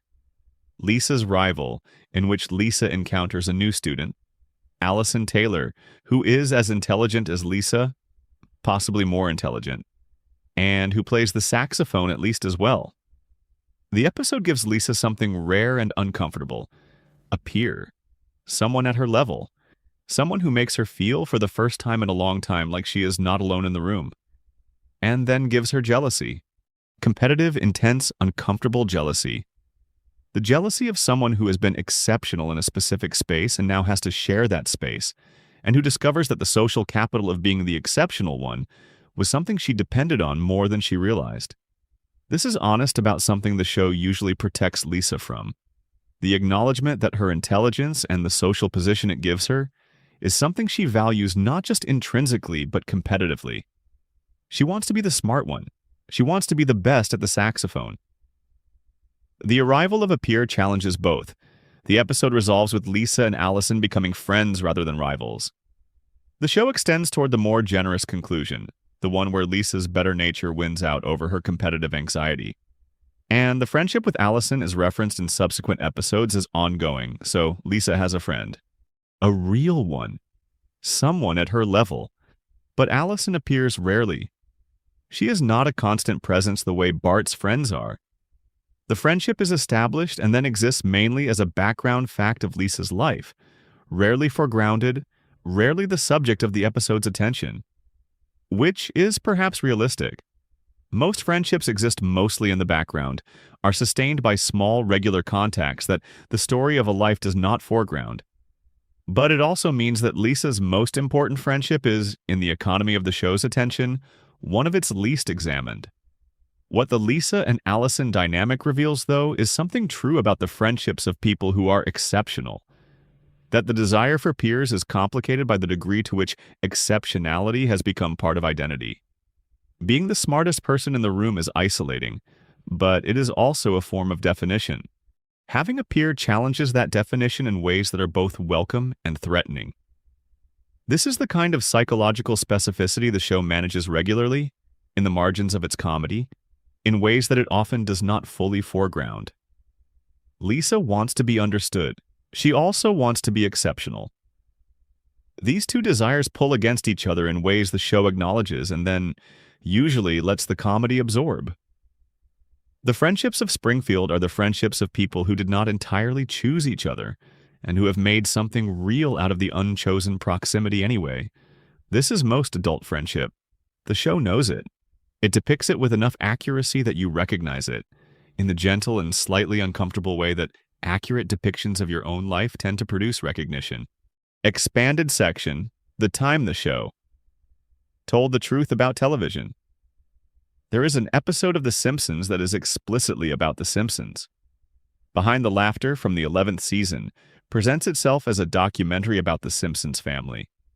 The real family behind the television show, the people who are depicted on TV. It is a mockumentary in the style of VH1's Behind the Music, with the specific cadences and narrative beats of that format applied to the show's own history. It has a narrator with the voice. It has dramatic music over moments of struggle. It has the cast of the show and character, discussing the toll of fame and creative disputes and the pressures of maintaining a television dynasty. It is funny. It is also in the specific way that the best Simpsons meta-humor is, doing something more interesting than just parody. The episode makes claims about the show that are not quite true within the show's logic and not quite false either. It suggests that the Simpsons family is performing themselves, that there is a real Simpsons family and a televised Simpsons family, and that the two exist in relationship to each other in complicated ways. It is self-referential in a way that the show rarely allows itself to be, pulling back the curtain far enough to show you that there is a curtain. What the episode is really doing, underneath the mockumentary format, is raising the question that all long-running serialized narrative eventually has to raise. What is the relationship between the story and the reality it is supposedly depicting? The Simpsons set out to depict in satirical form a version of American family life. It has now been doing this for over 30 years. The America it started depicting is gone. The America it is currently depicting is different from the America of 1989 in nearly every particular that matters. And yet the show continues, finding its way to New America through the same characters, the same Springfield, the same family dynamics. The relationship between the show and its subject has, over 35 years, become deeply strange. The show is not exactly depicting America anymore. It is depicting itself and its version of America, and the accumulated history of depicting that version, and the relationship between the viewer and the show's history of depicting it. It is doing all of this simultaneously, in every episode, and the weight of it is part of what makes the later seasons feel different from the early ones. Not worse necessarily, but carrying more of their own accumulated history. Behind the laughter was the show being honest about this, briefly and comically. The documentary format was a way of acknowledging the fourth wall without breaking it, of gesturing at the relationship between the show and the reality it claims to be commenting on, without quite committing to a position on what that relationship is. The truth the show told about television in this episode and in its general practice across its run is this. Television shows are not mirrors. They are not windows. They are something more complicated.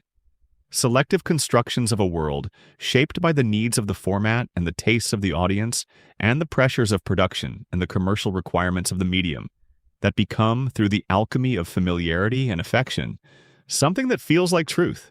Springfield feels like truth. It feels like it because we have been watching it for so long that the distinction between Springfield's truth and other truths has become difficult to maintain.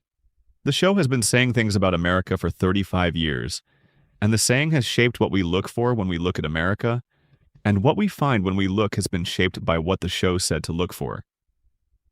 This is the deepest version of the prediction theory. Not that the show foresaw specific events, but that the show helped shape the interpretive frameworks through which we understand events. The show told us for 35 years what corruption looks like, Burns, and what institutional failure looks like, Wiggum, and what complicity looks like, the town's relationship to both. And those depictions have become part of how we look at the real institutions around us. The show did not predict the world. The world learned in part how to look at itself from the show. That is a different and more interesting kind of prediction. And now, late in this evening, later than it was, perhaps later than you plan to be awake, that is the truth that seems most worth sitting with. The Simpsons did not just depict a world, it helped shape the eyes of a generation that then looked at the world through those eyes. What we see when we look at Springfield, and what Springfield showed us to see when we look at everywhere else, these things are entangled in a way that you cannot quite unsee now that you have noticed it. The town is the lens. The lens is the town, and you are looking through it right now, in the dark, at the hour that is whatever hour it is where you are. Springfield taught you how to see. Whether that is disturbing or beautiful probably depends on what you are looking at. Expanded section, the night shift at the nuclear plant and other forms of lonely work. It is 3 a.m. in Springfield, or 2, or 4. The specific hour does not matter much, except as an index of the particular quality of solitude that exists after the bars have closed and before the first light, when the ordinary life of the town has reduced itself to its minimum necessary presence. Who is awake in Springfield at this hour? Homer, sometimes. Homer has irregular sleep patterns that the show depicts without much interest in the cause. which is itself possibly a depiction of something real about the relationship between Homer's cognitive state and his neurological regulation. He wanders the kitchen, he eats what is there, he goes back to bed. The nuclear power plant does not sleep. This is a physical fact about nuclear power plants that the show references but does not foreground. They run continuously. There is no off switch, not in the sense that a factory has an off switch. The reactor must be managed at all hours because the reactor does not stop being a reactor. There is a night shift at the Springfield nuclear power plant, and the people on the night shift are there right now in the world of the show, doing whatever the night shift at a nuclear power plant with 342 safety violations does. We do not know their names in general.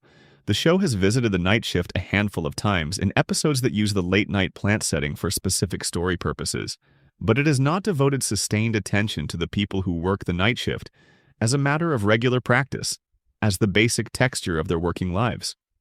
They are there. The Quickie Mart is open 24 hours. Apu has staffed it in various episodes at hours that imply a schedule that would, in a normal employment context, be a violation of labor standards. He manages. He works because the store is his and because a 24-hour business requires someone to be present at every hour, and because the someone, in this case, is him. At 3 in the morning, the Quickie Mart is lit. The fluorescent lights that are slightly too bright and slightly too cold for comfort are on. The hot dogs are on the rotisserie that has been running since some earlier hour of the morning. The coffee is hot. The slushy machine makes its continuous mechanical sound. This is the texture of work that does not stop, of services that exist continuously because the people who need them do not only need them during business hours. The convenience store exists at 3 in the morning because someone might need bread, or batteries, or aspirin, or the specific resource of a lit place to be when the rest of the world is dark. The people who work this kind of work, the night shifts, the continuous operations, the services that do not close, are a constituency that the show depicts in the background without making them subjects. They are part of Springfield the way the background characters at Springfield Elementary are part of Springfield.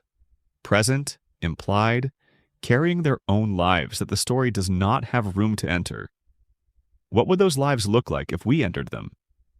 We can guess from the general contours of Springfield's economy and the specific pressures of night shift work anywhere. They are people who, for one reason or another, economic necessity, limited alternatives, the particular way that certain people's schedules align with the unusual hours, are awake when most people are asleep. They have a specific relationship to solitude that people who work regular hours do not. They have seen Springfield at 3 in the morning, which most Springfield residents have not. They know the town in its minimum present state, the state in which it is most honest about what it actually is when the ordinary social performance of daytime has reduced to its bare elements. The town at 3 in the morning is quieter, more honest. The cracked cooling towers at the power plant are visible in a way they are less visible during the day. Not literally less visible, but less attended to, less processed as background feature rather than foreground fact. The river where Blinky swims glows a little in the dark, or seems to, or maybe that is just the particular quality of darkness near a nuclear facility. The night shift workers at the plant know the sounds the building makes at 3 in the morning. They know which console beeps mean nothing and which mean something. They know the rhythms of a facility that has never been fully maintained, that runs on deferred repairs and patch fixes, and the particular institutional will to continue that exists when stopping would cost more than continuing. They know these things and they manage them, and they go home in the early morning when the day shift arrives, and they sleep during the hours when Springfield is performing its ordinary public life. And they return in the evening for another night of watching the consoles and managing the deferred maintenance and being the human presence inside a facility that does not stop. Their names are not in the show's credits. Springfield runs because they are there. Expanded section. The weight of comedy. What it costs to be funny about this. There is something that needs to be said about the form of what we have been examining all evening, which is this. The Simpsons chose comedy. This is not an obvious choice. The material the show works with, institutional failure, economic precarity, environmental contamination, children falling through the gaps, marriages under strain, The specific weight of being ordinary in a world that does not adequately support ordinary people. This material is not naturally comic. It is, in most of the forms that American culture applies to it, tragic, or dramatic, or the subject of serious journalism, or the material of social realism, the kind of fiction that takes working-class life seriously and depicts its difficulties without softening them into laughter. The Simpsons made it funny, and the act of making it funny, of taking the institutional failures and the economic precarity and wrapping them in Homer's obliviousness and Bart's mischief and the particular warm comedy of a family that loves each other and cannot stop creating problems for each other, that act of making it funny is itself a significant artistic and cultural choice, with significant artistic and cultural costs. The cost of comedy is softening. When you make something funny, you make it bearable. You make it possible for people to encounter it without the full weight of its difficulty landing on them. You give people a way to be with hard things that does not require them to be fully with the hard things. They can laugh, and the laughter creates distance, and the distance makes it possible to keep watching. This is not a criticism. This is the function of comedy. This is what comedy is for, creating the conditions under which people can encounter things that would otherwise be too difficult to look at directly. Comedy is not avoidance. It is the oblique angle that allows access to subjects that the direct approach would make unavailable. But the oblique angle has limits. It allows access, but it also limits depth.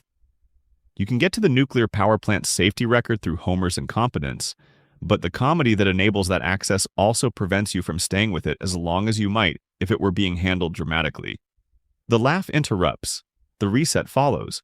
The next episode begins. The Simpsons has spent 35 years accessing very difficult material through the oblique angle of comedy. It has done this with exceptional skill and remarkable consistency. It has produced in the process a body of work that contains more honest observation about American life than almost any other piece of culture from the same period. And it has produced this in a form that allows the observation to be absorbed without quite being integrated.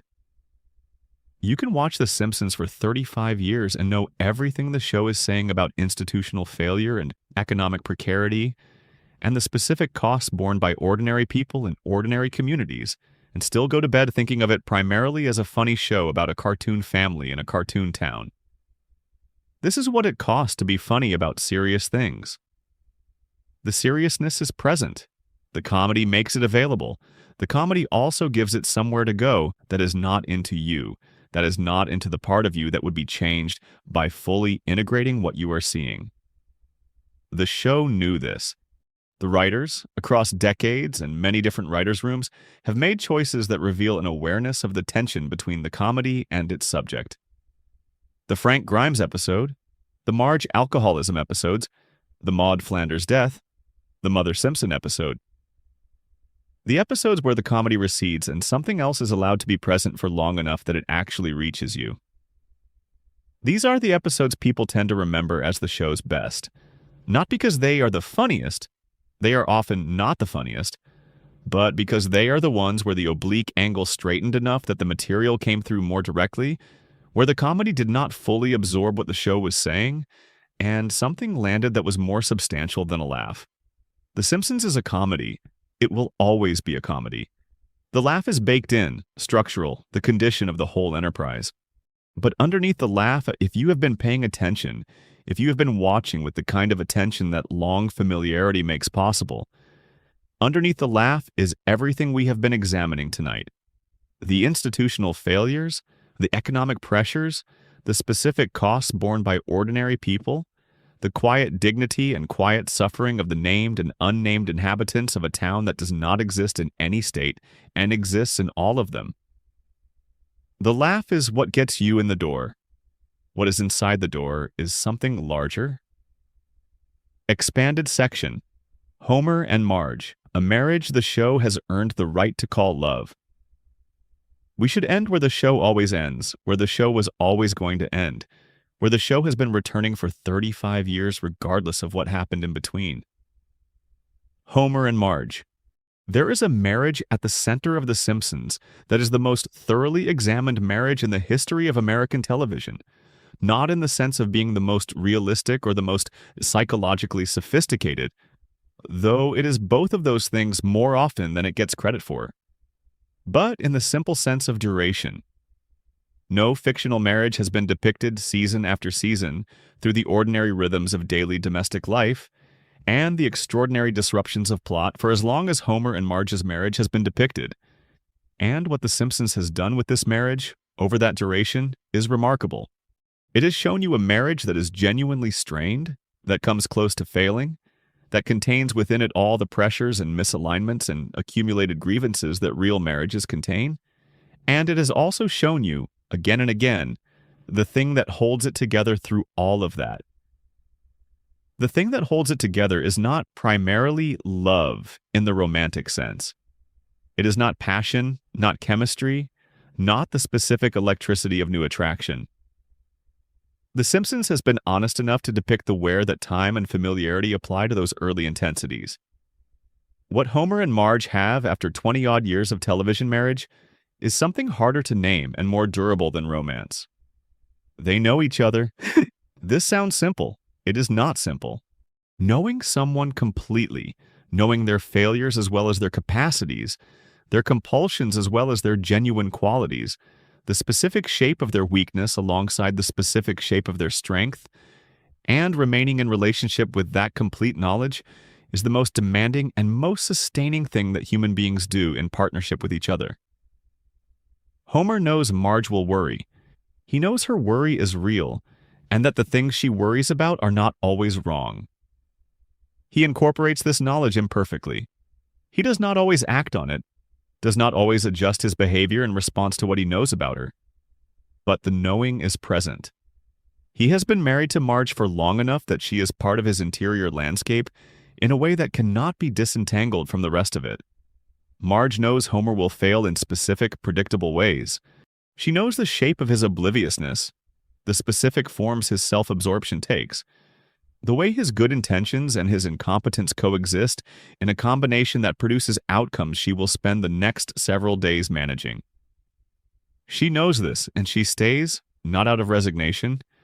The show works hard to make sure the audience does not read Marge's staying as resignation, but out of something that is harder to articulate, out of the complete knowledge of who Homer is and the specific affection that complete knowledge can produce when the person known is someone whose genuine warmth and genuine love for their family is real, even when their ability to act on that love is inadequate. Homer loves Marge. This is one of the things the show has never put into doubt. Whatever else it has questioned, whatever else it has complicated, this has remained clear. He loves her in the way that people who are not very good at loving manage to love when they are lucky enough to be married to someone who can receive their particular form of it.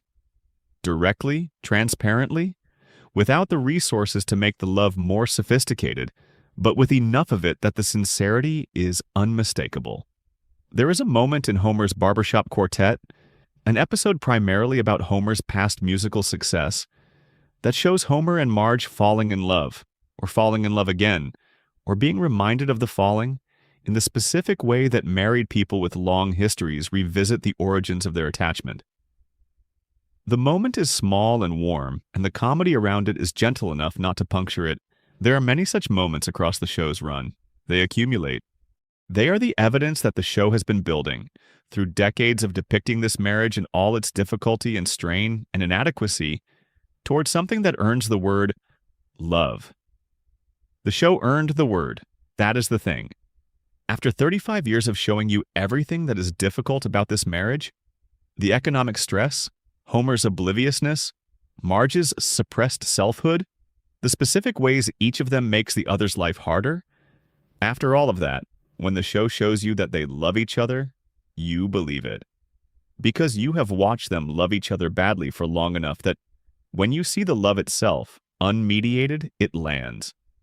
This is the real achievement of The Simpsons, and it is the thing worth holding on to as this evening comes to its close. Not the theories, not the institutional failures and the environmental contamination and the justice system and the forgetting. These are real and they are in the show, and they are worth examining as we have examined them. But underneath all of it, at the center of the whole enterprise, There is a marriage. There is a family.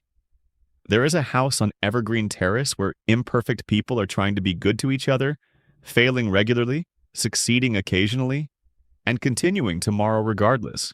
The continuing tomorrow regardless is the thing. It is the thing the show has been saying in every episode, in every reset, in every return to the couch and the family and the house. Whatever happens, whatever we do, whatever the town does to us or we do to the town, tomorrow we are still here, still together, still trying. This is not naive. The show is too honest for naivety, but it is hopeful in the way that only things that have survived genuine difficulty can be hopeful, with a specific weight of earned optimism, the kind that knows what it has been through and chooses, in full knowledge of that, to believe in the next episode anyway. The next episode is coming. Springfield will be there. The family will be on the couch, and that, in the end, may be the most honest thing the show has ever said about what it means to be human in a difficult world. That you keep showing up. That the couch is still there. That the credits will roll and the music will play and the next week will begin. That the family, whatever its flaws, is still the family. And that is enough. Good night, Springfield. Good night, everyone. Expanded section. The last act of every episode. Why the reset matters. More than we admit. Let us spend a final moment on something that might seem like a purely technical observation, but which, after everything we have examined tonight, deserves more than a technical treatment. Every episode of The Simpsons ends. This is obviously true of all television episodes, but The Simpsons endings have a specific quality that is worth examining carefully.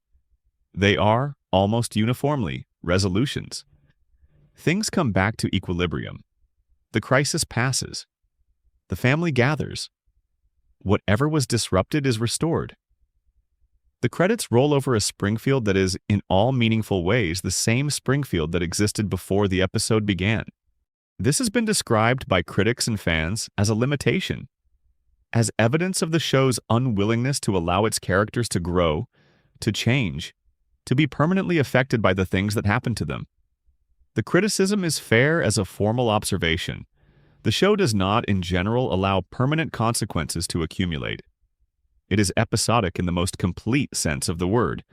But let us think about what the alternative would look like and what it would cost. A version of The Simpsons in which consequences accumulated, in which Homer's failures compounded, in which Bart's trajectory toward delinquency followed its natural arc, in which Marge's suppressed selfhood eventually became a crisis that could not be managed. That version of the show would be very different from the one that has run for 35 seasons. It would be probably bleaker. The specific texture of the comedy depends on the reset, on the knowledge that however bad things get, by the end of the episode they will be approximately fine. The safety net of the reset is part of what allows the show to go as dark as it sometimes goes, knowing that the comedy will retrieve the audience before the dark becomes unmanageable. The reset is a covenant with the audience. And the covenant is not about avoiding reality. It is about providing something that reality does not provide. The assurance that the family will still be there tomorrow, that Homer and Marge will still be together, that Bart will still be Bart, and Lisa will still be Lisa, and Maggie will still have the pacifier, that the house on Evergreen Terrace will still have its lights on. This assurance is fictional. In real life, things do not reset. Consequences accumulate. Relationships end. People grow up and move away. Houses are sold or lost or simply changed by time until they no longer feel like the houses you remember. The places of your childhood are real places that continue to change after you have left them. And the version of them that exists in your memory is not the version that exists in reality, and the gap between those two versions grows with every year. The Simpsons cannot grow that gap. The Simpsons is committed structurally to keeping Bart 10 and Lisa 8 and the house on Evergreen Terrace exactly as it was in 1989 and exactly as it is right now. This is a fiction. Everyone who watches knows it is a fiction. But here's the thing about this particular fiction. It is a fiction that performs a specific function in the lives of the people who watch it. It holds a version of stability in place. It provides week after week for 35 years the experience of returning to something that has not changed, to a family that is still the family, to a house that is still the house, to a town that is still the town. In a world where most things change faster than our ability to integrate the changes, this is not a trivial thing to provide. It is a form of anchor, a reference point, a place you can return to and find approximately what you left. Springfield has not changed. You have changed. Whatever has happened in your life since you first watched The Simpsons, the years, the moves, the relationships, the losses, the things you have become and the things you have not become, all of that has accumulated in you, and none of it has accumulated in Springfield. When you return to the early episodes, and people do with a frequency that streaming has made very easy and that the emotional pull of early significant media always produces, you are not returning to the episodes. You are returning to the version of yourself who first watched them. The episodes are a portal. They take you back to the room, the couch, the hour, the person you were when this was first entering you. The show is a time machine. Not forward, it does not show you the future. Backward, to the specific moments when you were still being formed, when the things that would later be the background conditions of your character were still visible as the new things they were. The Simpsons at its best is that time machine. And the disturbing thing about it, the thing that explains why a video that is nominally about disturbing Simpsons moments has ended up spending so much time on the texture of ordinary life and the nature of comedy and the specifics of working-class American experience in the late 20th century. The disturbing thing is that the machine works, that you can go back, that Springfield is there when you get there, that Bart is still 10 and Lisa is still 8 and Homer is still on the couch. The disturbance is not horror. The disturbance is recognition. Springfield is familiar. Springfield is comfortable. Springfield is the place you know so well that knowing it has become part of knowing yourself. And the disturbing thing, the truly, quietly disturbing thing, is that you are not sure anymore where Springfield ends and you begin. That is the last mystery of The Simpsons. Not who shot Mr. Burns. Not why no one ages. Not what the power plant has done to the water. The last mystery is what 35 years of returning to the same fictional town does to the person who keeps returning. The answer is something. Something significant. Something that is now part of you in a way you did not consent to, but that you would not, if offered the choice, undo. Springfield made you, in some small measure, who you are. That is the most disturbing thing about it. And it is also in the particular way that The Simpsons has always managed to make disturbing things also be loving things. It is also the thing you are most grateful for. Good night, Springfield. You have been this town's guest long enough. Time to sleep. A note on what you just heard. If you made it here, to the very end of this, to wherever this hour finds you, there is something worth saying before the silence fully settles in. What we examined tonight was not, strictly speaking, a list of scary moments. It was not the kind of thing that is usually called disturbing in the sense of jump scares or shock content, or the specific machinery of horror that is designed to make you flinch. What it was, instead, is the kind of disturbing that works more slowly, the kind that requires time to land, the kind that comes from looking at something familiar for long enough that the familiarity wears through and something else is visible underneath. The Simpsons is a show that most people have known for most of their lives. It arrived early before the vocabulary for what it was doing had quite formed. Before you had the frameworks to understand why it resonated so deeply and so specifically, it moved in, it became part of the furniture, and like all things that become part of the furniture, it stopped being visible in the way that new things are visible. Stopped being examined, stopped being interrogated, became simply part of what was there when you turned the television on. What we did tonight was look at it again. Slowly. With more attention than the comedy usually invites. We looked at Frank Grimes and tried to understand what his death actually means. We looked at Marge's smile and tried to understand what it is covering. We looked at the unnamed children in the background of the classroom scenes and tried to understand what their anonymity says about the limits of the story being told. We looked at the power plant and the justice system and the church and the school and tried to understand how they fail the people who depend on them. None of this required inventing anything. None of it required the special pleading of fan theories or the interpretive machinery of conspiracy. It only required looking at what was already there, paying attention to what the show was already saying, trusting that a comedy that has been honest for 35 years deserves to be taken seriously. The Simpsons deserves to be taken seriously, not instead of being funny, not in replacement of the laugh, but in addition to it, as both the thing it is, which is one of the funniest works of art that American culture has produced, and the thing it is also, which is an honest and sustained and compassionate examination of what ordinary life in America looks and feels like and costs. Both of those things are true. They have always both been true. And now it is late and Springfield is dark, and the Simpsons are on the couch and you should sleep. The town will be there when you wake up. It always is. Final thought. The town that held. There is a version of this town that exists only at night. Not the Springfield of the episodes, as the daytime Springfield, full of events and crises and the comedy of people making bad decisions in proximity to each other. The other Springfield, the one between the episodes and the hours the camera does not visit, in the quiet that exists after the credits and before the cold open of the next installment. In that Springfield, the power plant hums. The cemetery is still. The Quickie Mart is lit from inside with its particular fluorescent warmth. The school is empty, but the janitor is there, working through the night in the way janitors work. Steadily, without fanfare, maintaining the floors and the hallways and the classrooms where tomorrow the children will arrive and the day will begin again. The church is dark. The police station has its night duty officer. Moe's last customer left an hour ago, and Moe has wiped down the bar and turned off most of the lights, and is sitting in the specific way of someone who has run out of things to do, but is not yet ready to go home. The Simpson house is quiet. Homer is asleep on the couch, having moved there from the bedroom, for reasons that will be forgotten by morning. Marge is upstairs, sleeping in the particular way that someone sleeps when they have organized their sleep around the needs of the people around them. Lightly, ready.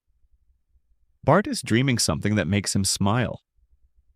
Lisa has a book open on her face because she fell asleep reading, and the book is about something she will be talking about at breakfast.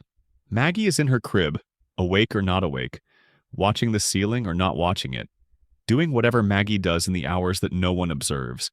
This Springfield, the still one, the overnight one, the one the show doesn't depict because depicting it would require acknowledging the hours when nothing is happening. This Springfield is the real one. Not the one with the plots and the resolutions and the laugh track. The one that simply exists continuously between the moments the story chooses to illuminate.